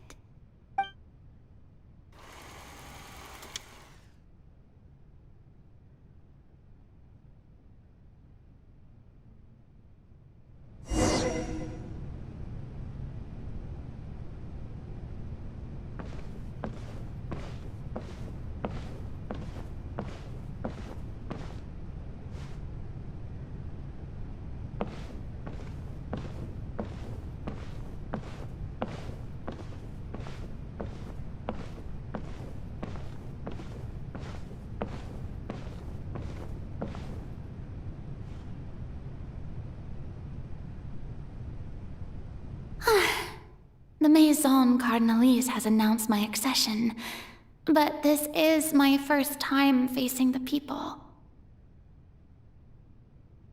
What should I say to most appear like a god? To be honest, I still don't know. Perhaps I should first try to act natural. Ladies and gentlemen, good evening, and welcome to the Opera Epiclese. I'm sure you've all heard about how I have taken on the role of Hydro Archon. Indeed, I am Furina de Fontaine, your new Archon. In truth, I know little about becoming a nation's new god, but it will be my honor to guide you all. As the god Focalor, the god of justice, I shall do all within my power to lead you into an age of fairness and justice. Once again, thank you all for coming. If you should have any questions or suggestions, please send them to the Maison Cardinalise. The future of Fontaine will require us to work together, after all. This should do it. I thought I might stammer, but thankfully, I was able to convey my thoughts just fine. Okay, and next. That's the new Hydro Archon. Is this some kind of joke by the Maison? I would have thought that a being that surpasses humanity would be a bit more assertive. Hey, did you hear that? She even told us to send her suggestions there at the end. Shouldn't gods be all-powerful? She's being so modest. What's the difference between her and an ordinary person, then? If you ask me, perhaps the succession didn't actually happen. She might just be a Maison back puppet. Wait, what's going on? Why is everyone suspecting me of being a fake? Oh, this is bad. If I get exposed here, there'll be no saving the people from the prophecy. Right. Mirmi said that I just need to play the role of a god as humans imagine them to be. Calm down, Furina. Think. What do the people want? How would they imagine a god to speak and act? Assertive, with a strong sense of presence. One who can dispel all doubt. That is the character I'm fated to play.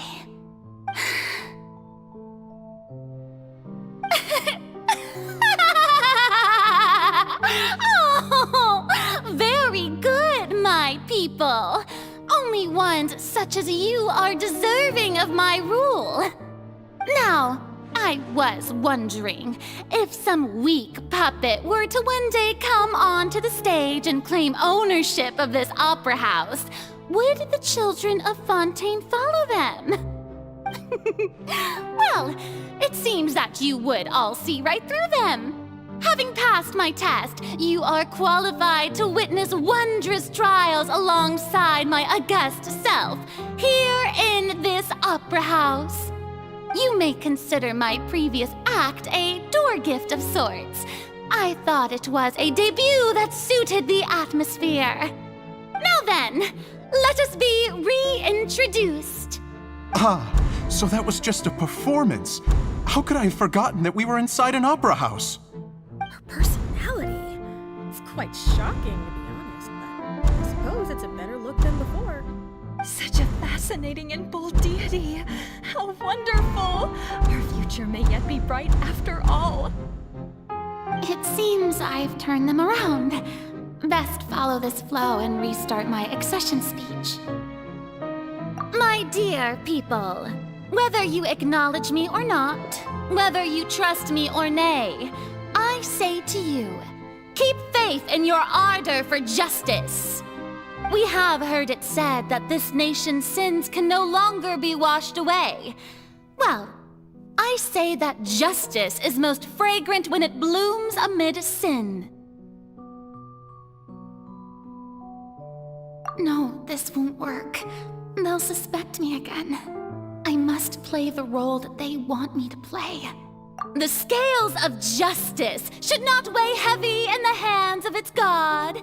On one side, it must carry fairness and justice. And on the other, praise and applause. May law be the prayer on our lips. May judgment be our worship. Let us light the fires and drink to the future of Fontaine! There is no trouble in this world that justice cannot solve. All that is needed is for you, my people, to believe in it, heart and soul. So long as I, the Archon Focalor, stand within the Opera Epiclese, so long as I stand before the Oratrice, I shall even judge the gods of this world!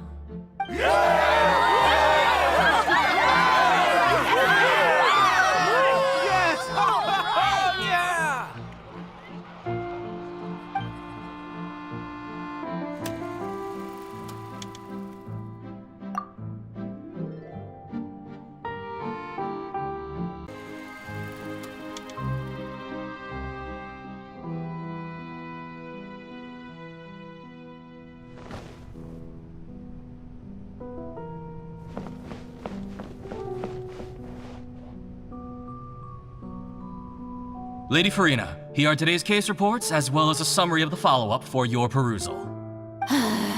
Come now. Was I not just at the Opera House in person? Leave these kinds of things to Neuvillette. Besides, none of these trials were the one that I'm looking forward to the most. If I may be so impertinent, what kind of trial are you truly looking forward to? A magnificent, dramatic, and wondrous trial. A trial to end all things. How could you hope to understand? That's true. I fear I lack the ability to grasp your divine thought, Lady Archon. No need for fright, and do not take what I said before too seriously. Go now, do your duties. The trial I await. It will come one day.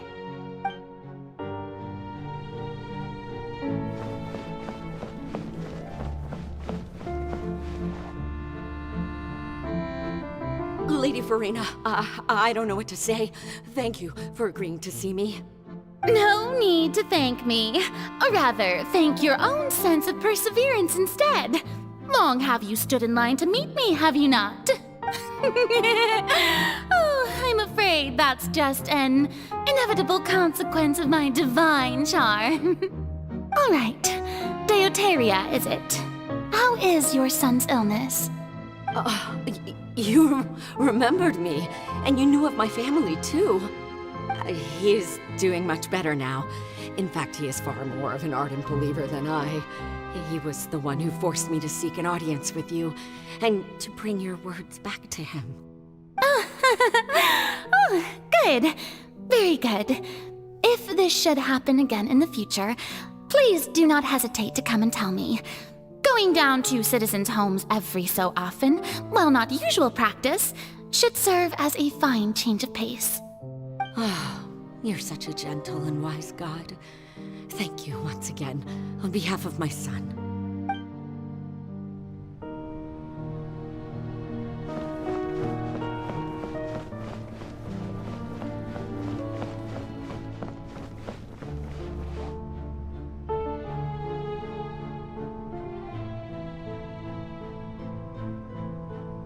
Lady Furina, here are the latest hydrological reports.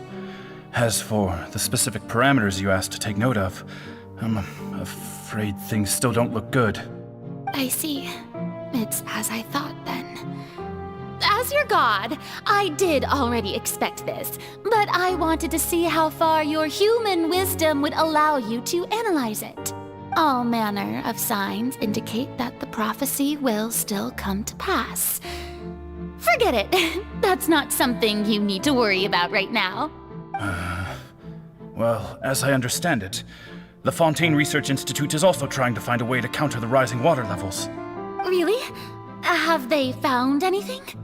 I'm afraid that they haven't found any effective solution thus far. Oh, is that so? Well, no wonder. This issue has reached the realm of the gods, after all. Still, their spirit is praiseworthy.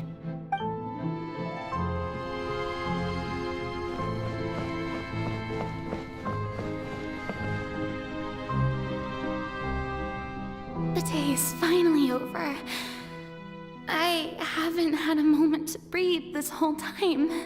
But it's good to see that everything's getting on track. There are no longer any voices of suspicion. Maybe this is fine. I just need to keep going, and everyone will be saved. All right, Furina, don't think too hard about this. You need rest. Tomorrow's a new day.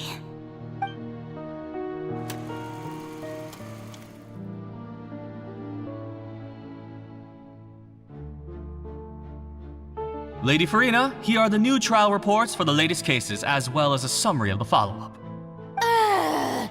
There'll be no need for that. I've seen them already. There's no need to go back over scenes I've witnessed in person before. Lady Furina, I've waited so long for this chance to see you in this manner. Indeed, my dear, loyal citizen.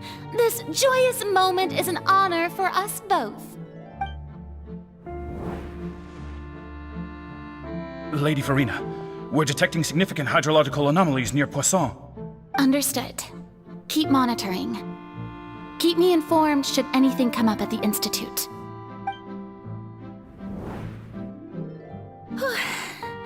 I don't think I let anything slip today. I must show the people that there is nothing to worry about. I just don't know when these days will end. I feel utterly exhausted. Best to rest early today, too.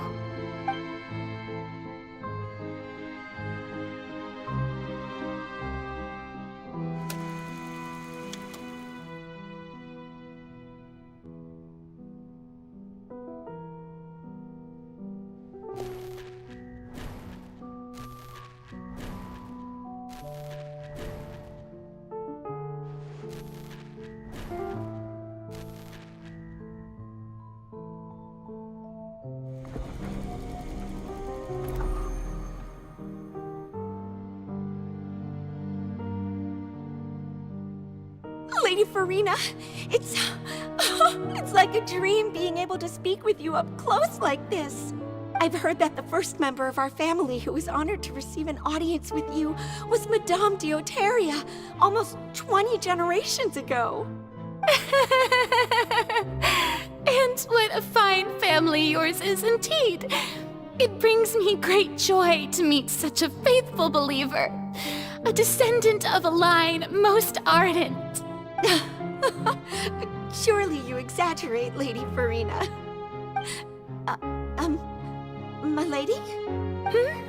What is it, good citizen? Oh, are you crying? Oh, really now? I didn't even notice. This must be the overflow of hydro from my person. Well, can't quite help being the god whose dominion is the waters, can I? No wonder. No wonder. A manifestation of your power, then. Oh, Archon, I am honored to have witnessed it. Honored indeed.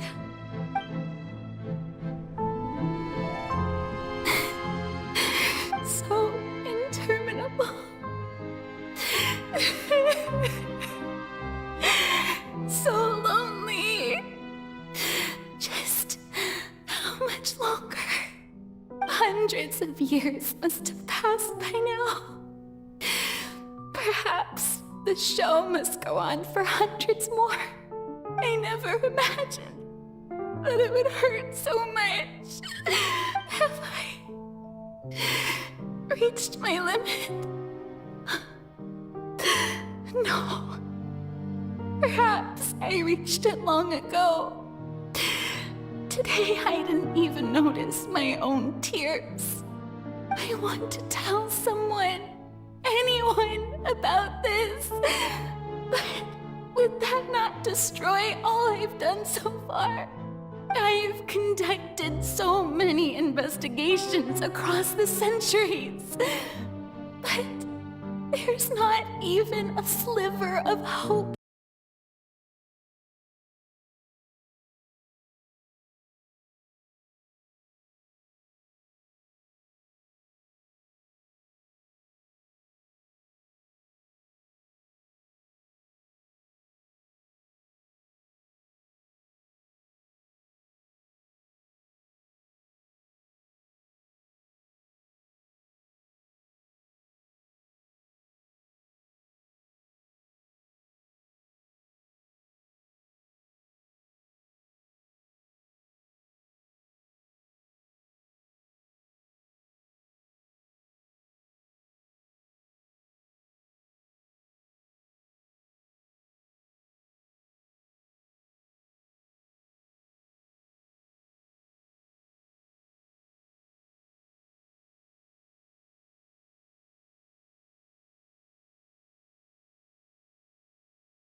Right from the start that this would be my duty alone. But even if your burden doesn't need to be shared, you can still choose to confide in someone. Just share it with me. I'm what you'd call a witness. A witness? Yes, I've heard that you came to Tevat from beyond the stars, yes. In other words, you never belonged here. And if Tevat is, in its entirety, a show on a stage, then you're just a spectator, aren't you? If that's the case... He's right. I could confide in him, couldn't I? But if things don't play out as expected, the people of Fontaine will be the ones to pay the price. No, Furina. You shouldn't be selfish. But what if it's really all right? Furina, you've worked so hard for so long. Surely it would be okay to put yourself first for once. Just this once. Is it such an outrageous thing to do anyway? To find someone in whom you can confide your frustrations and sorrows. Surely it could not hurt. If you let this opportunity slip through your fingers, it might never come by again. Think about it long and hard.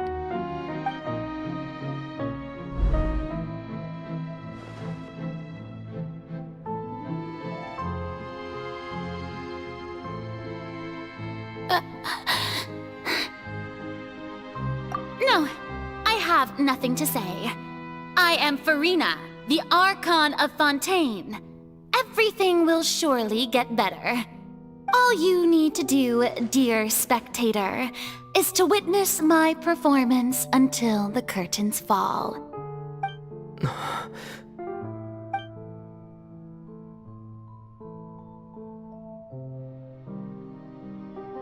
Fine.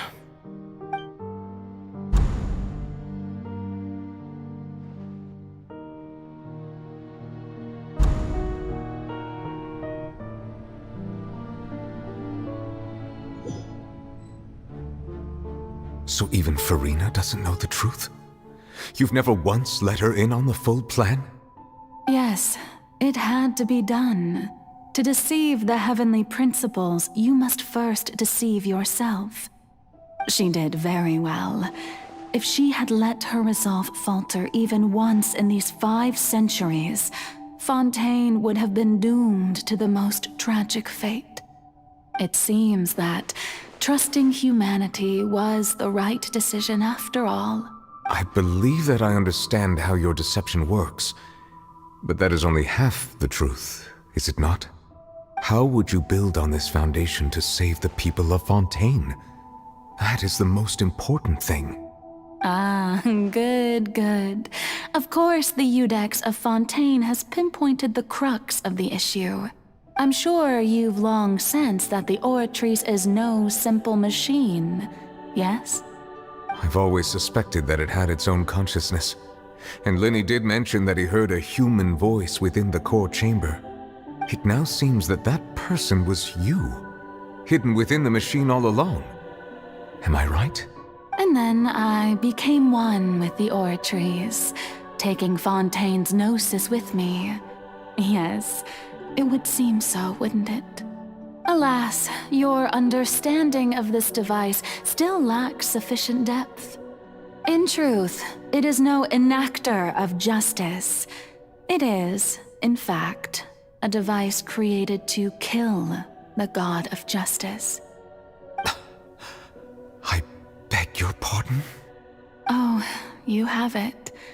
And to be more precise, not only will the Oratrice take down the god of justice, it will also take down the divine throne upon which she has been placed.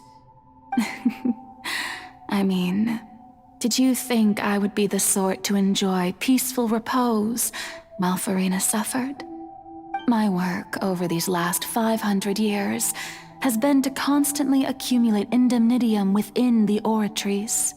But really, some have already discovered that only a small fraction of the energy generated by the device was ever used to provide power to Fontaine. The vast majority had to be, accumulated to enact this death sentence. It was all a part of your plan then? Both the trial and the sentence? Indeed. This power, accrued over 5 centuries, could have sustained Fontainians for millennia had it only been used for that purpose. Almost all of it has now been stored within the Oratrice. But only power of this magnitude could hope to destroy the Hydro Archon's divine throne, shaking the rules established by Celestia and breaking through the institution that is the Seven. So the Oratrice's call for death was for neither Furina nor Focalor, but for the Hydro Archon. The destruction of that divine throne. If I do not misunderstand your intent, you must be... returning what's rightfully yours to you, of course. In other words, this was all done to return the authority of the Hydro Archon to the Hydro Dragon of this planet.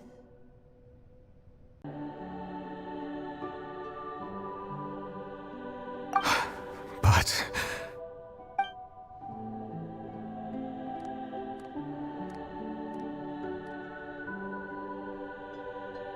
Oh, what? Getting sad again, are we? The authority of the ancient dragons shall soon be yours once more, O Hydro Dragon Sovereign. And this is the face you make. all you've done throughout the years is just so you can sacrifice yourself at the very end. I've never quite seen it that way, you know. Even now, I'm quite pleased at how well my deception worked.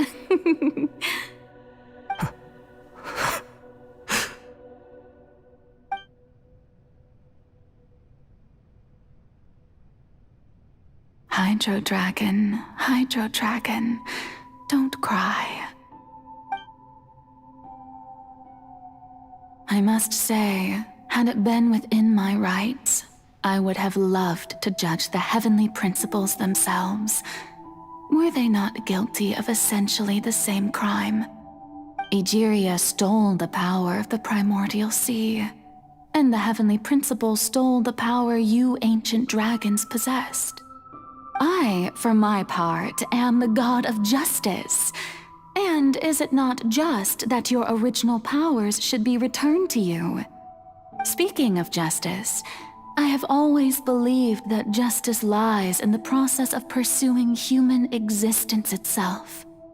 So, if the theft of the primordial sea's might was Fontaine's original sin, then, leaving matters of procedural right and wrong aside, the descent of the Fontainians as humans and their right to exist in this world would be Fontaine's original justice.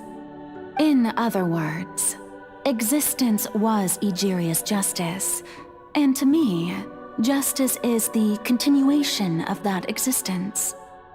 Defying the prophecy and ensuring that Fontaine's people shall live on, that should be the justice enthroned over all others. At this point, we, whether it be myself or all other Fontainians, have shouldered the burden of this sin for far too long. Iudex Neuvillette, the highest judge in our land, when you regain your full power as an elemental sovereign, what verdict shall you pass upon us? So when I was invited to the court of Fontaine to serve as Iudex, I see now that that was your idea too.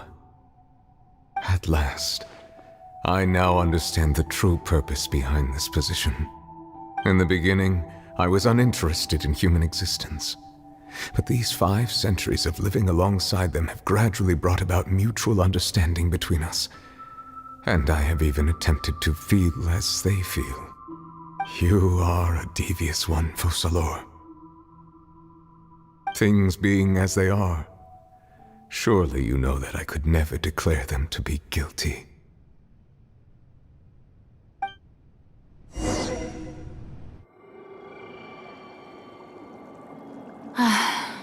The hour of my execution is almost here.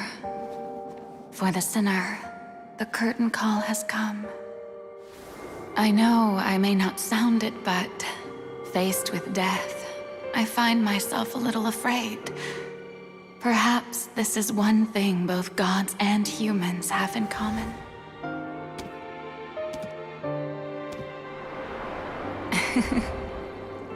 Farewell, Neuvillette.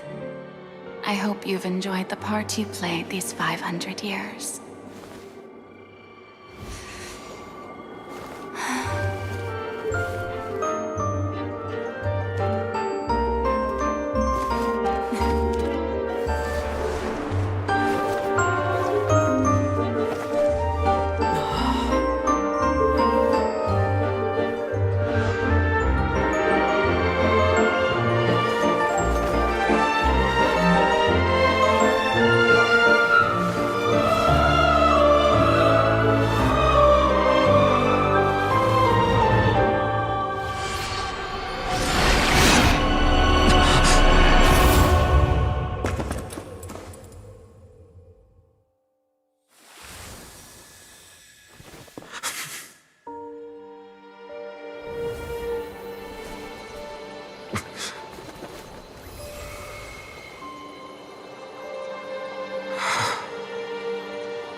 Iudex Neuvillette, hereby declare People of Fontaine, your sins are forgiven.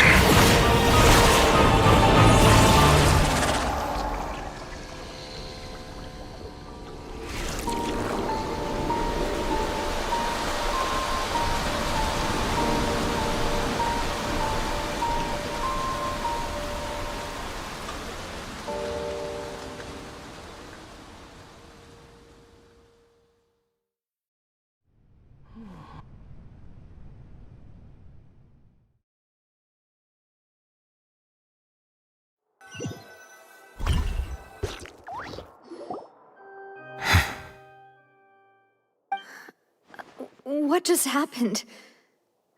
Has the death sentence been carried out? Was that bright light some sort of misdirection? I have a feeling that something huge just happened. But since we're all still alive and haven't been dissolved, I assume whatever happened was good for us. It's time to end this. We must mete out punishment to that beast. Didn't you say just a moment ago that it can't be defeated? I have gained the strength sufficient to deal with it. Through certain means, I now have the ability to separate the power of the primordial sea from that creature.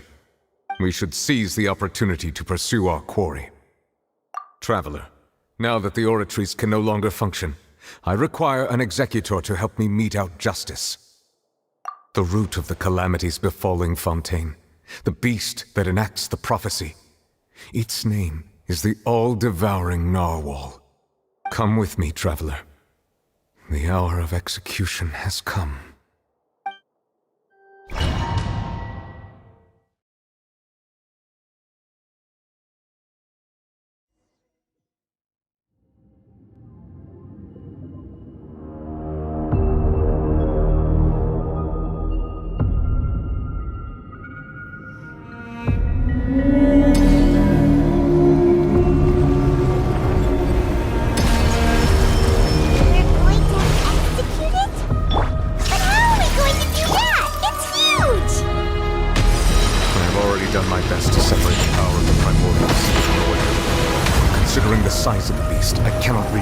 Source.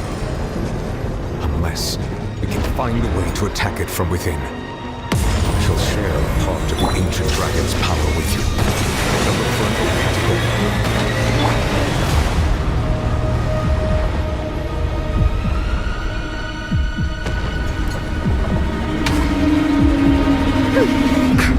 Shake and stir! I can feel its sorrow turning into hostility.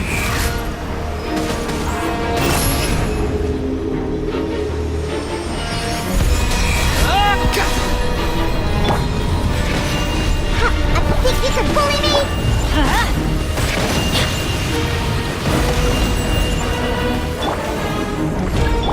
Illusion shattered!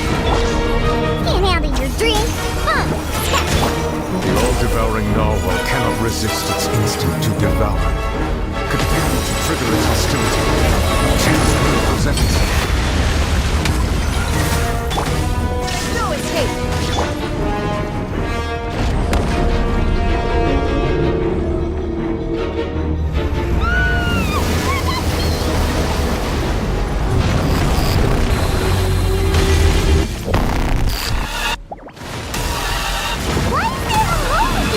Over there.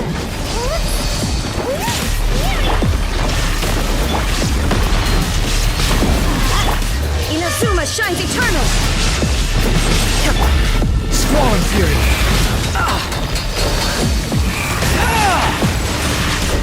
Upon the gale! I have granted you my protection. Do not fear. Seize the moment and use my power to suppress the from within. Manifest the authority of the ancient dragons. Witness the might of the primordial sea.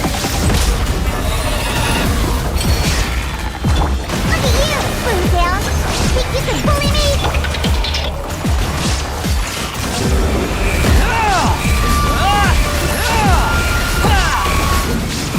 That's far enough! Shake it and stir!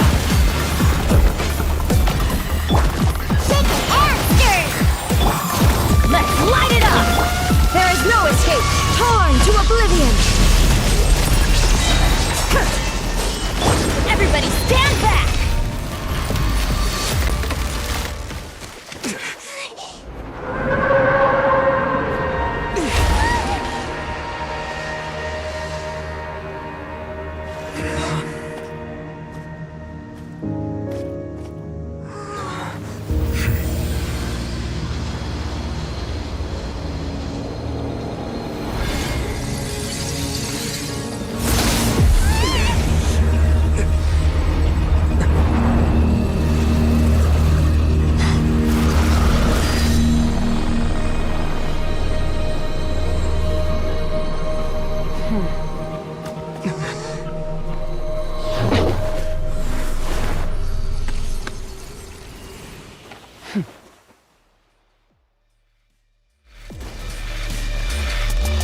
Thanks for helping with the cleanup.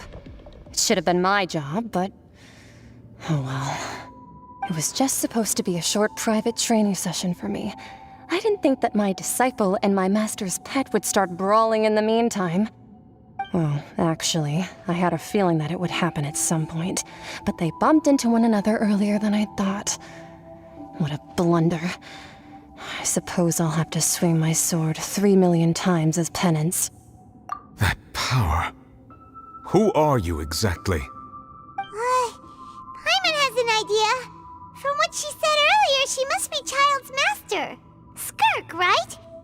It's just that he gave us the impression that she was the less talkative person. I simply did not have anything to say to the weak. But you, on the other hand, managed to defeat the all-devouring narwhal without using power from beyond this world. So you may speak to me as equals. I have to agree. It's a strange use of a planet's primordial waters just to raise an all-devouring narwhal. That kind of power is wasted on it. It's not cooperative. It eats too much. And I have more important things to do with my time than pet sitting. The only thing that creature has going for it is its looks. All in all, it fails as a pet. Miss Skirk? I think you might have missed the point. The point being? Well, being that this pet almost destroyed an entire nation. So what sort of person is your master? Well, Child's master's master. Wait, is that right? Oh, right. So you don't know him. Sorry, I assumed you did. His name is Sir Deluge. Huh? I am unfamiliar with that name. Huh. So Master isn't sufficiently famous. How should I describe him then? Have you heard of the name The Fowl? The Fowl? Still nothing? Well, how about the Visionary? Vetterfulnir then? Or Gold Rhine-daughter? Ooh, that one we've heard! Rhine-daughter's part of the Hexen Circle. She's Albedo's mom, right? Oh, so you do know that name. To be honest, I also heard all of those names and titles from my master. I don't actually know them either. But I suppose you understand now, yes? My master is likely a similar sort to Rhine-daughter. They are both pursuing some form of perfection. Wait! Didn't you also mention a visionary person? Paimon didn't quite catch their name. Actually, never mind that. I believe it expedient to inform you that the all-devouring narwhal used up nearly all its strength fighting you. Such roiling hydro energies will prove difficult for the planet's deep seas to digest. As such, the Fontaine back on the surface has most likely been thrown into chaos. In other words, the prophecy that you've been fretting over should now be in full swing. What?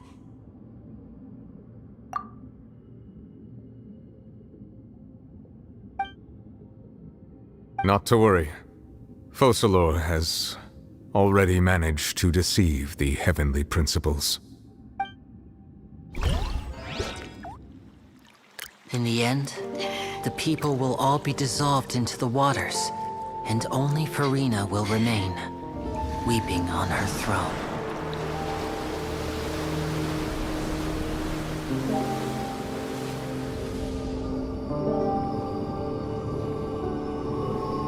Only then will the sins of the people of Fontaine be washed away.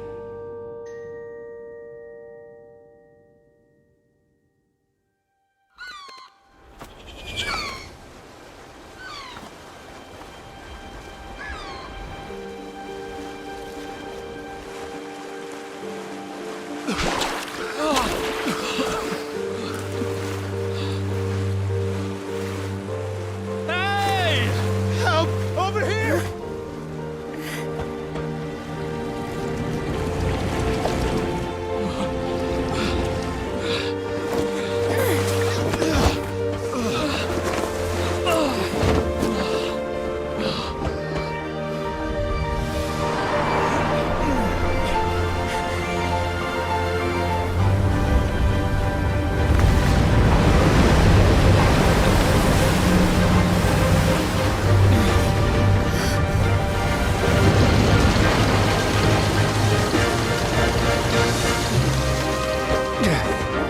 All hands, initiate emergency rescue!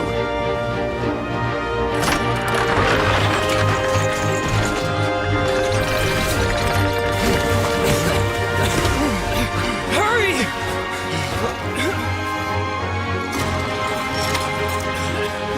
Hey, lend a hand!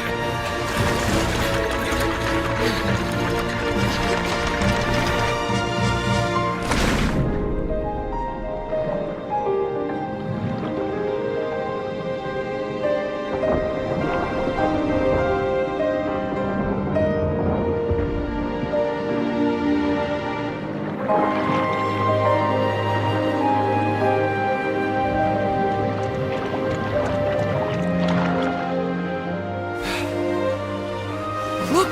The water's receding!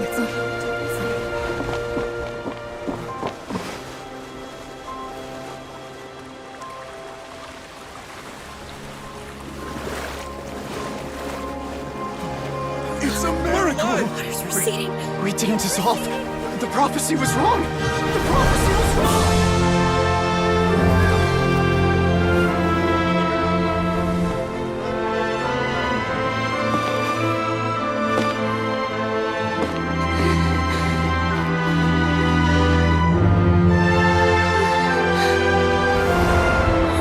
Are you alright? Yeah. We're saved. The prophecy was wrong.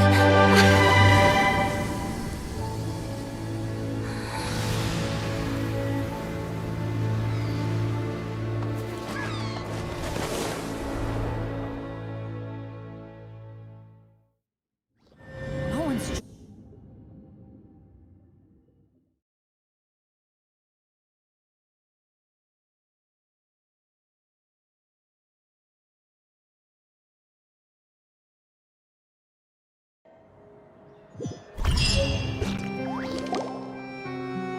The soil renewed.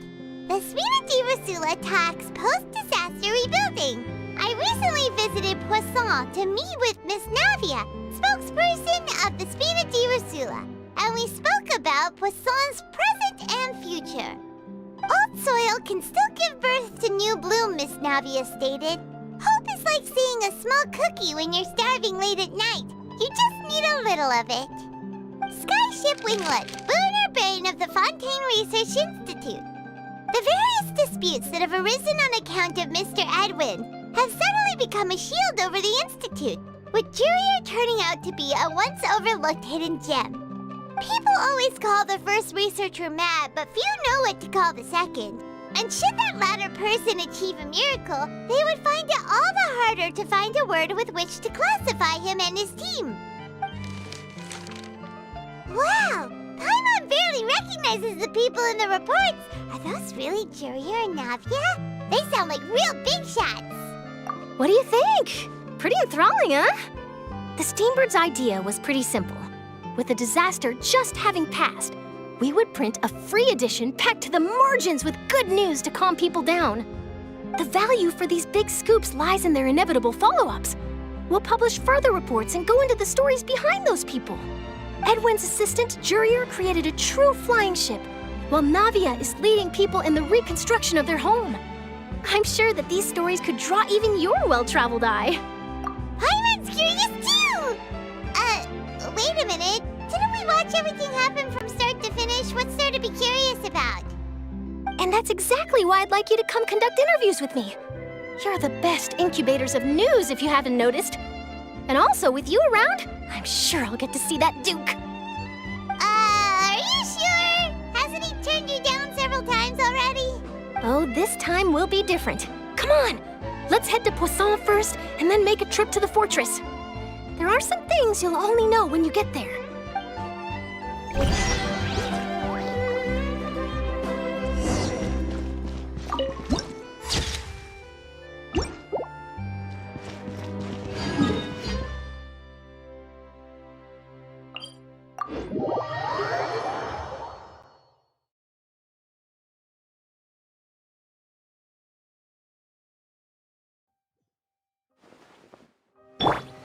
Wind rises.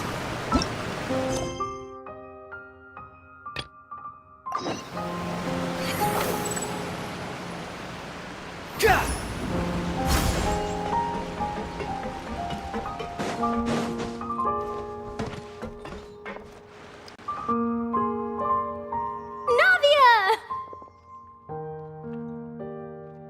Oh, it's you. What brings you all here? Hey, we're just having a look around. I'm here to update myself on how things are going here. Oh, the Fatui are here too. Let me introduce you. This is Mr. Garunt Snežević. He represented the Knave in sending us a large amount of supplies, and is helping with our work. Our residents are hard at work as well. Thanks to everyone, work is progressing nicely.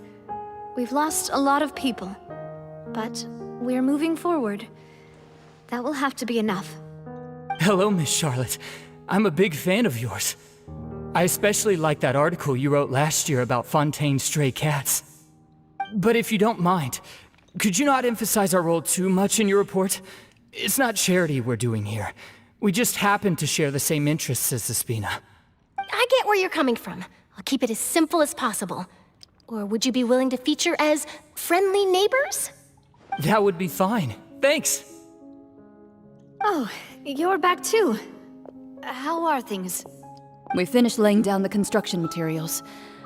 It'll be another hour before the workers are able to go over there. Huh? You're here too, Clarence? Well, her reputation's greatly risen after that whole duel business with Miss Furina. So she's here in Poisson to wait out the heat. All right. She really came here to help me out. There's too much to consider in the reconstruction of Poisson. The Spina has need of more decision-makers. And, well, I do already happen to be connected to Mr. Callis. Oh, wait just a moment. Do you mind me asking a few questions? You know, about how you felt before the duel, about what it was like facing down a god. There's lots of exciting material there, I bet. Forget it. I'm sure you can find a better theme than that, Miss Charlotte. I see you're the same as always. Couldn't you do me a favor, for Navia's sake? Well, if we're talking about doing things for my sake, you might as well just take a few more photos of me. Or of the Traveler. It's better than wasting time persuading Chlorand, at any rate. Of course I will. I'm not gonna let him off that easy. All right, then everyone who wants to be in the photo, gather up. And smile.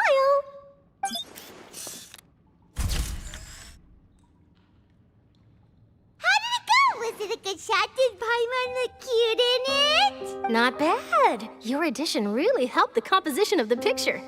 All right, hang on a moment. Let me snap a few more shots. All right, that should do it. I'll be back here later anyway, so let's call it a day. You're very quick. Speed is of the essence when it comes to the news, and freshness is the key. Also, not to brag, but I'm pretty good at building connections. Who knows? I might eventually get that interview with you after all, Miss Chlorand. Wow, you really do have that never say die spirit. I'm impressed. I'll hazard a guess that this is how you got that interview at the Fortress of Meripede. Whoa, you're well informed. Let me make a guess too. I asked Sijuin who told Monsieur Neuvillette, and he told you, right? That's a very complete information chain. In truth, all Monsieur Neuvillette asked me was, when did the fortress become so friendly towards the media? I told him that it was best not to speak too soon. There's no guarantee that Ridesley will make a personal appearance. You're right. I've got to treasure every moment I have with them. In which case, I'll be making a move first. Stay safe now. And tell me if you hear anything interesting. I'll treat you to afternoon tea in exchange.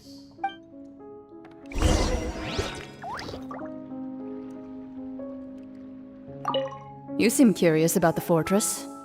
Of course. That Ridesley. I still remember going down to the fortress to grill him for information on my father's case. Boy, did he take me for a ride. Without telling me anything, of course. But he did invite you to tea, didn't he? 2 large pots of it, in fact. It was good tea, though. I have to agree. The tea there is very good. Speaking of that, would you like to have some today? I mean, you've got time, right? Well, I'd be partial to some shortbread. Wow, it's like we've got a menu or something. Sure. Good. What flavor of biscuits would you like, Mr. Snezhevich? Me? I'm fine with anything. But I would prefer chocolate, should you have it. All right.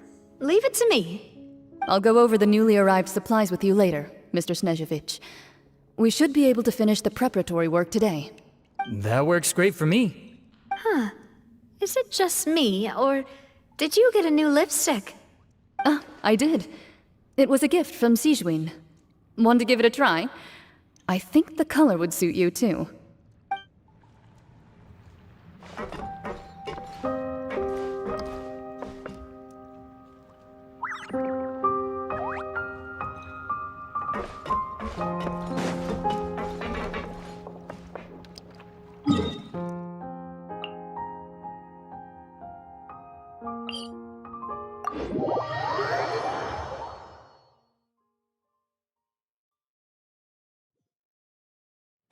Swan Fury!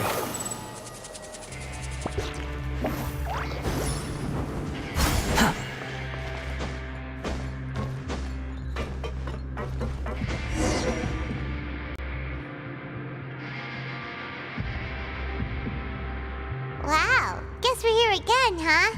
There's a real nostalgic feeling to this place. Looks like you've been missing us. Duke! Did you come all the way to the entrance to greet us?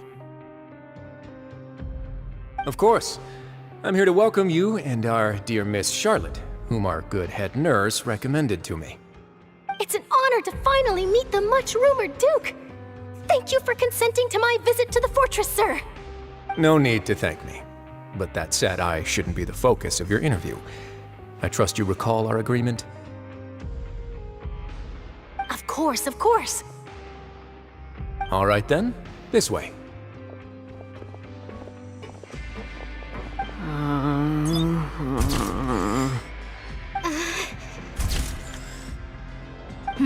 Hey, no need to be so nervous.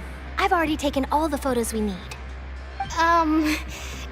Miss Charlotte, do these pictures really need to be published on the cover of the Steambird? It would seem that Miss Lorvine doesn't want her face to appear beside that of Mr. Jurier, Sir, please don't say things like that. But it looks like dear Mr. Jurier denies it. Might this interview be very important to you then? No, I just... This is my first time being interviewed, and I'm very thankful to the Steambird for...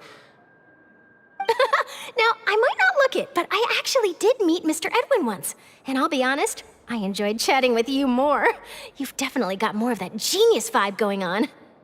The boat that brought about a miracle, the ark that saved the people. Why, you recreated a myth back there, like an emissary of legend. Still, if I might ask, where's that flying ship now? Huh! Looks like Charlotte's trying to get herself another exclusive scoop. I have to apologize, but that ship is presently in the bowels of our factory. I'm afraid it won't be easy for you to get a shot of it. Really? Well, then in that case, could I have an interview with you to make up for that loss? You already know my answer, I'm afraid. Best you interview our head nurse instead. Or perhaps you'd like to take another photo of this couple of researchers? Did you really have to use the word couple? Well, then, 2 solo photos will do. Is my hair messed up? Please, someone help me have a look. Things sure are getting pretty lively here. We've seen this kind of thing before. Oh, seems like everyone's here. Would any of you like to try this new drink I came up with? Ah, Sigewinne. Hey, Miss Charlotte. Why don't you, take some pretty photos of our head nurse? Sure. Come on, Miss Sigewinne. Over this way. Let's find a brighter spot. Huh? Sure. Do I have to smile? So, how have things been at the fortress?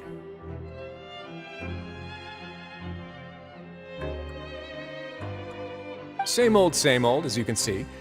Fontaine's undergone some changes, but this place is still more or less the same. Other than that flying ship, it got a tad too much attention, I think. That's why I decided to let the interview go through. We should direct more public opinions toward the behind-the-scenes heroes. Am I right, Mr. Jurier? Miss Lurvine? You're too kind, sir. I believe that you too should have your day in the sun. Not that you would want that, which is a pity.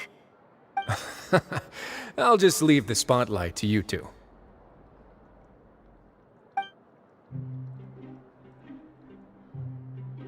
I see.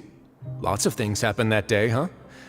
Anyway, regarding that Harbinger, I'm not sure you remember, but his 3 young followers are still waiting for his return. He sure did win them over, huh?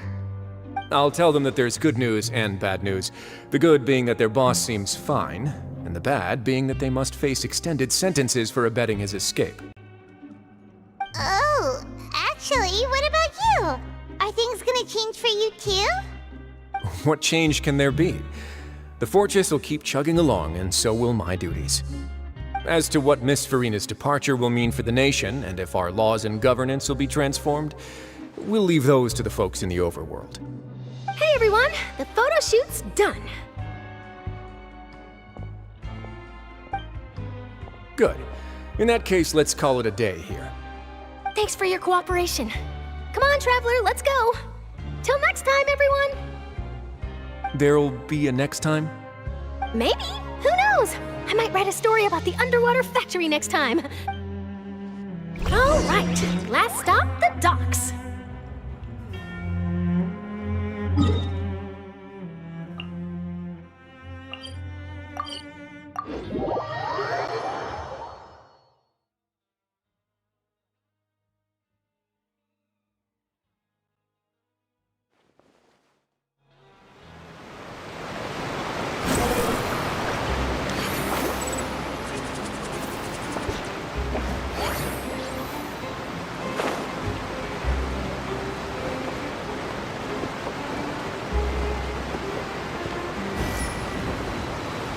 Behold! Yeah!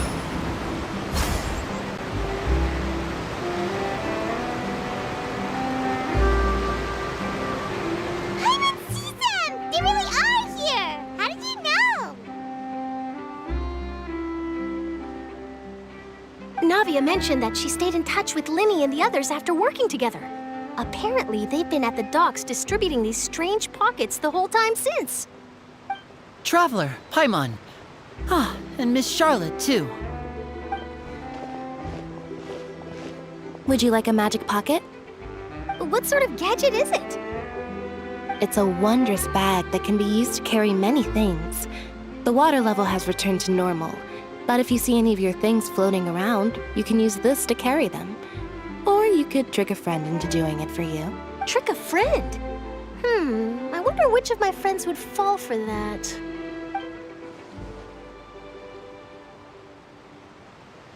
You could just make a friend like Fremine here. Isn't that right, Fremine?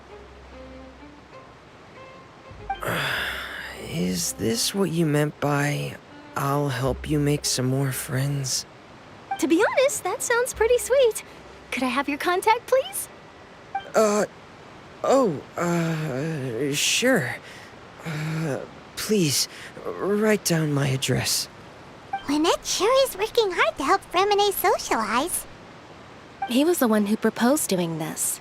He even wants to assist in our magic shows. Yes, I was planning to first introduce Pear as an assistant, and later Fremine himself. In the future, I think we can leave underwater escape magic to him too. That said, would anyone want to see a diver escape underwater? Oh, it'll work out. Every journey begins with the first step.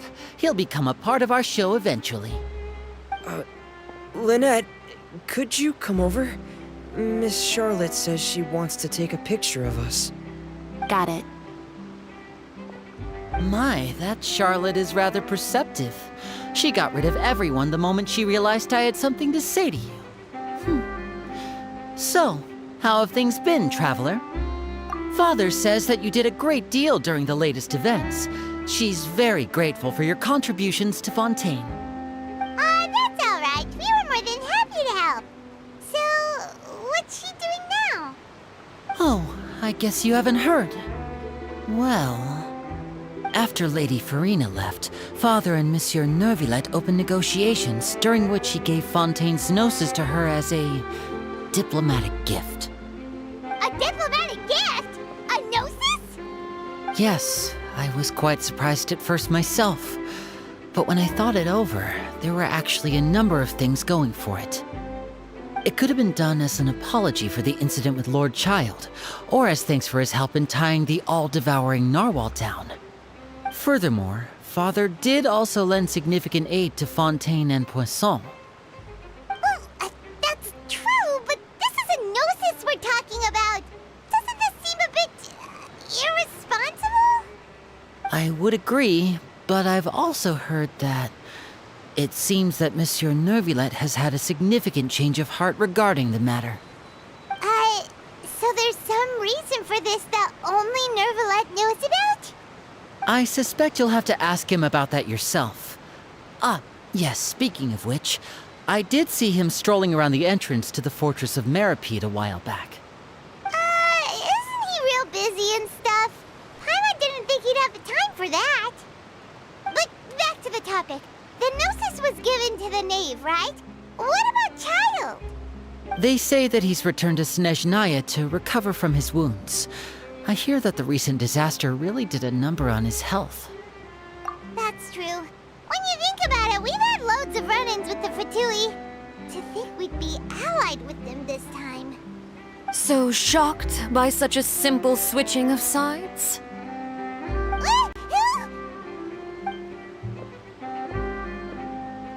Father! Well, what do you know? Come to the docks to see how my children are doing and meet the Traveler by chance. Please do not pay my accomplishments in Fontaine too much mind. I would have done them regardless. Are you going to take the gnosis back to Snezhnaya? That is our duty as harbingers, yes. Don't be too preoccupied with sides. The goal of the Fatui concerns not a single place or person, but the entire world. With such a grand goal in mind, it is inevitable that we must wear many masks. Switching my masks is something I've always done. Well, that depends on many things. No one truly knows what the future holds. What good is honesty if you can't rely on it forever? As for you, I very much look forward to our next collaboration. Good things cannot be achieved alone, and you've proved yourselves to be great partners. A vision? All right. I'll remember to return it. Thank you for keeping it safe for him this entire time. And that's a wrap for me. Huh? You're... Greetings, Miss Journalist. Hello. If I'm not mistaken, there are diplomatic channels I'll need to report to take a photo of you. That is correct. So forgive me, but I will not be able to serve as a subject in your article.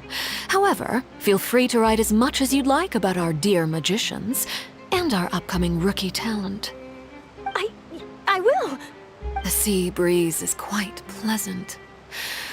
I shall continue my walk while the weather remains so agreeable. Farewell. Farewell, Father. Oh, she has such an intimidating presence. I didn't even dare to take a picture. Thankfully, I've already wrapped up all my pre-scheduled interviews. Thank you all.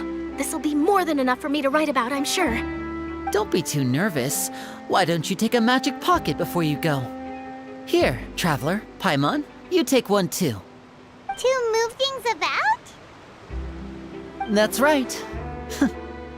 Funny. I was giving out magic pockets when we first met too. And what do you know? I'm doing the exact same thing right now. So many things have happened, but the pockets are still the pockets. I guess this must be life. We will all follow our own paths, and serendipity will lead you to your fated friends. All right then. We'll be handing out pockets in some other districts later, so we'll get going now. Have a good day, you two. Well, guess we sent Charlotte off. Shall we go see how Neuvillette's doing? As long as he's not so busy that he doesn't have time to chat anyway.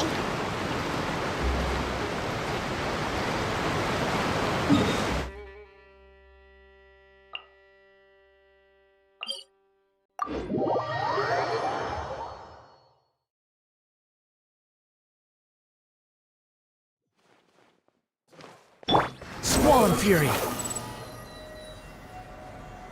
Gah!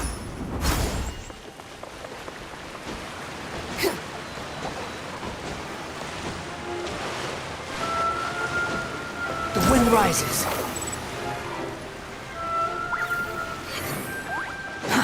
Too slow. Squall and Fury. The entrance to the fortress! Ooh, he really is there!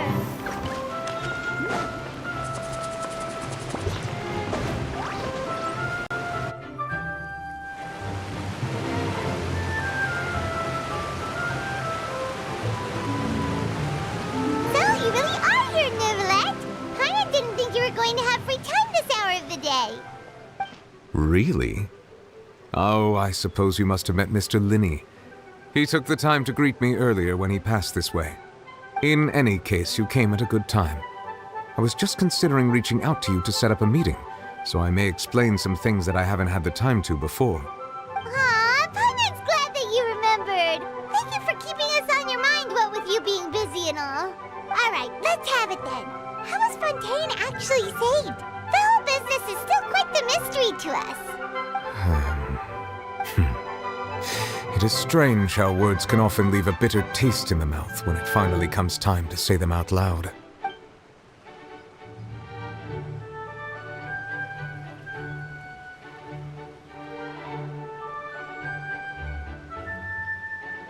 Whoa.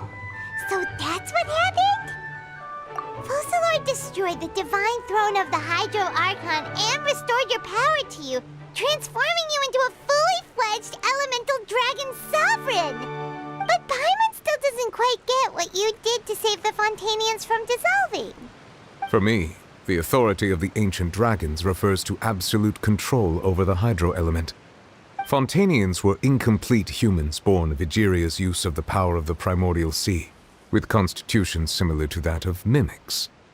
But so long as those primordial energies remain within them, I could use the ancient dragon's authority to grant them true blood, after the fashion in which life was first brought into being on this planet. In other words, when I gave my verdict, Fontainians became true humans, and thus would naturally no longer be dissolved by water from the primordial sea. Focalor must have counted on you to make that decision as well. Your verdict was the key to making the prophecy appear to have come true while saving everyone. Yeah, and in a manner of speaking, Focalor finally managed to fulfill the original Hydro Archon's wish to turn Oceanids into real people too! It seems from your expressions that you still have more things you wish to ask. Ask away. I will tell you the truth as I know it. I have investigated his case along many avenues, and I have learned that he once fell into an unknown chasm when he was young. There, by chance, he awakened the all-devouring narwhal. But whether it be by sentiment or reason, that should not have been enough to consider him the root cause of the disaster. At most, he would have had tangential liability. As for the judgment passed by the Oratrice during the trial, whether it was due to that liability by association or Focalors deliberately using him to buy time for us on the assumption that he would be able to hold the creature off, I cannot say. Guess Focalors had Fontainians in mind the whole time. In the end, it was thanks to her that they finally became real humans. Hang on a second. Paimon suddenly got another question. Back when Fontainians hadn't yet become real humans, were the children they had also transformed Oceanids? Life has always flowed like water. Do you recall how Fontainians would often come to the Fountain of Lucine to pray for children? Yeah! Lynette said the fountain is where all the waters in Fontaine converge. In truth, even those couples did not know that such prayers were no mere custom, but instead a form of ritual. Those Oceanids who were blessed within the spring water would later descend as new humans in the coming months. Paimon sorta gets it now. Either way, seems like this ritual won't be of any further use, but it'll probably live on as a local custom. Ask away. I will tell you the truth as I know it. Yeah, about that. Risley said Furina has already left. What's that all about? Ah, Lady Furina. The people are only aware that her death sentence has not been carried out. She abdicated the post of Hydro Archon and left affairs related to that title to me, before leaving the Opera House. I related Focalors' words to her faithfully and completely. After hearing them, she seemed neither saddened nor comforted. She simply said that she was tired and needed to rest. Having said that, she then packed her things and moved out of the Opera House, not unlike how an ordinary person might. But she's still got a place to stay, right? You need not worry. I will make arrangements to ensure that she will not want for food, clothing, board, or travel. In truth, I am somewhat happy for her. The wear and tear on her spirit will, of course, take time to heal. But now that she no longer has to play the role of Focalors the Hydro Archon, she can finally lay down her burdens and lead a normal life. What about you then? What are your plans now that you've regained your full powers as the Hydro Dragon?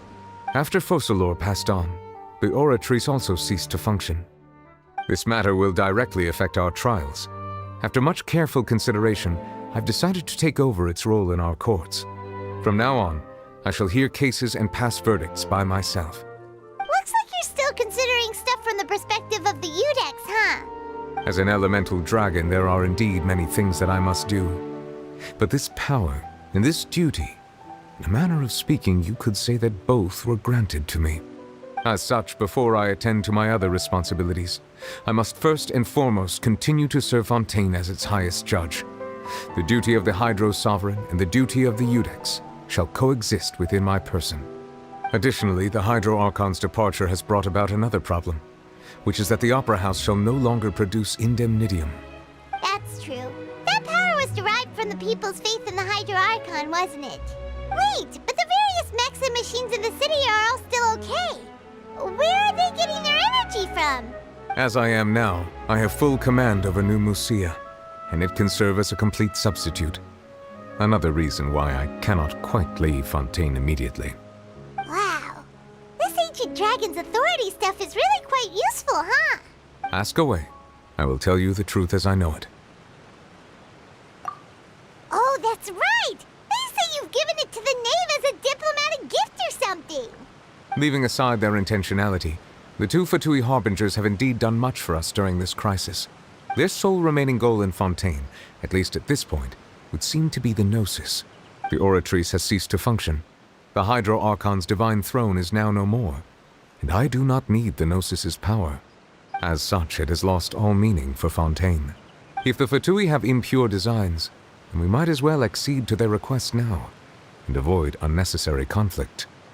What complicated considerations! Paimon thought you were just giving it to them out of gratitude to the knave and as an apology to Child. Ask away. I will tell you the truth as I know it. You will soon be heading to Natlan, I presume.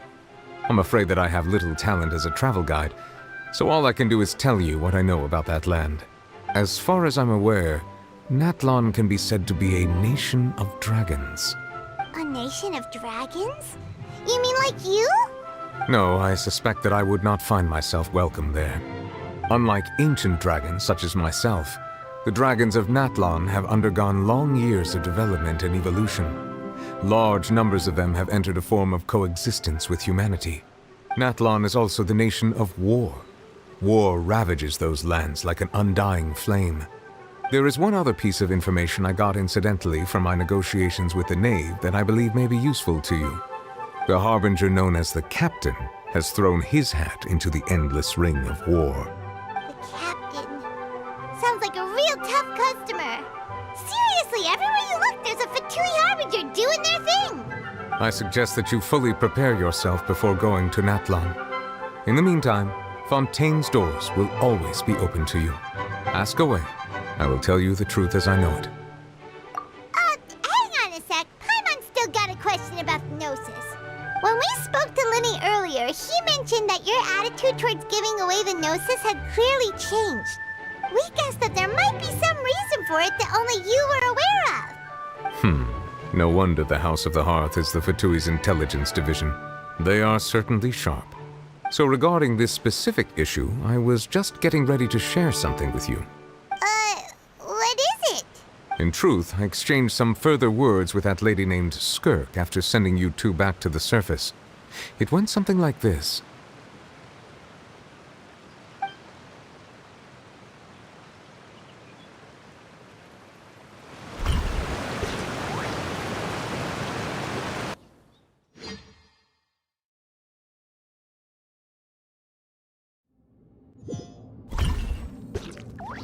Well, we're going to head topside to see what's going on. You hurry over soon as well, all right, Neuvillette?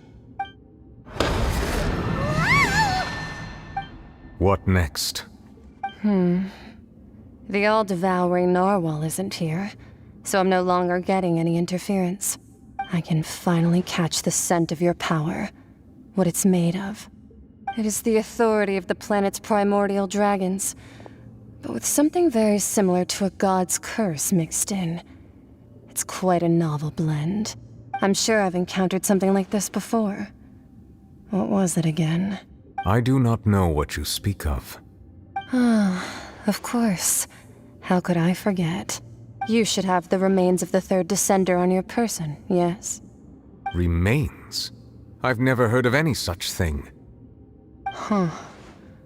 According to your parlance, I believe it may be called a gnosis. Well, that much is true. After Focalor's divinity faded, she handed her gnosis to me.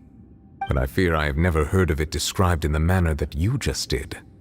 I've been training with my master, the Foul, ever since I was young, and I have never returned to the surface since.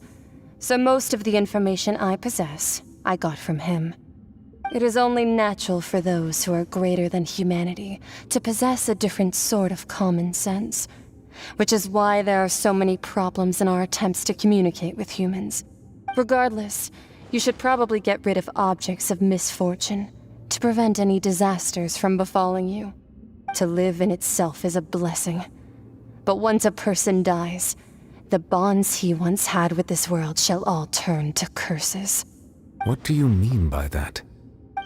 No need to fret.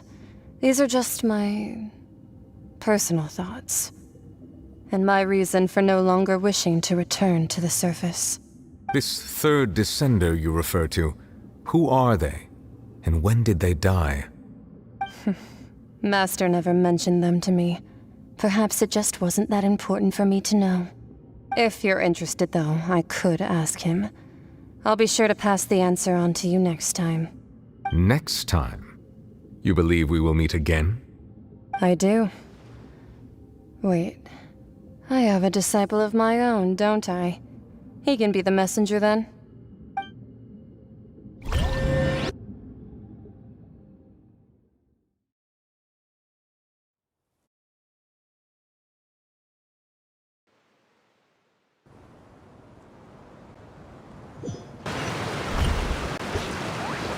That's what she told me. Whether it would prove useful or not, I wanted to pass that information on to you. The remains of the third descender? So that's what the Gnosis actually are. Paimon just thought they looked like chess pieces. How could they be a person's remains? All the same, assuming that there was no misunderstanding or special metaphor at play, that is what she meant to say. And she said that it would bring misfortune and that you should check it, which is why you gave it to the Fatui. If she speaks the truth, then I would simply be putting Fontaine at unnecessary risk by keeping it here.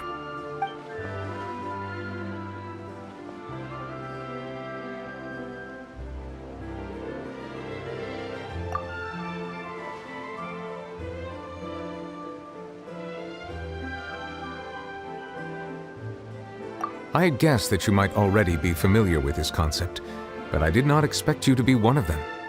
That means that the Gnosis, which are exceedingly element-compatible and can even enhance elemental abilities, do indeed come from the third descender. I wonder, does your body also possess similar properties? Like being able to use elemental powers without a vision! That does sort of count as special compatibility, right? No, let's not think about this stuff right now. It just feels creepy. Comparing the Traveler to the dead third descender and all. That's what you say, but this topic still feels like bad luck. Once Child recovers, let's get some more answers out of him. Or go look for his master and get the answers that way. I too believe it unwise to make too many blind guesses when information is lacking. The same is true of being at court. All right. Whatever the case, it seems like the crisis here in Fontaine's over for now. Yes. All of Focalor's efforts were for this moment as well. But she sacrificed herself in the end as a god, and she suffered through all those years as a human. Was that really what she wanted? I suppose that would be the mystery of a god's will. I suspect not. But once in a while I too would guess that if wishes were like the clouds in the sky, they will one day return to the earth as raindrops. Life flows like water, and rain is the final answer. The water levels may sometimes tilt one way or another, but the rain falls fairly upon all. And what, ultimately, is the difference between the rains that fall upon all of us?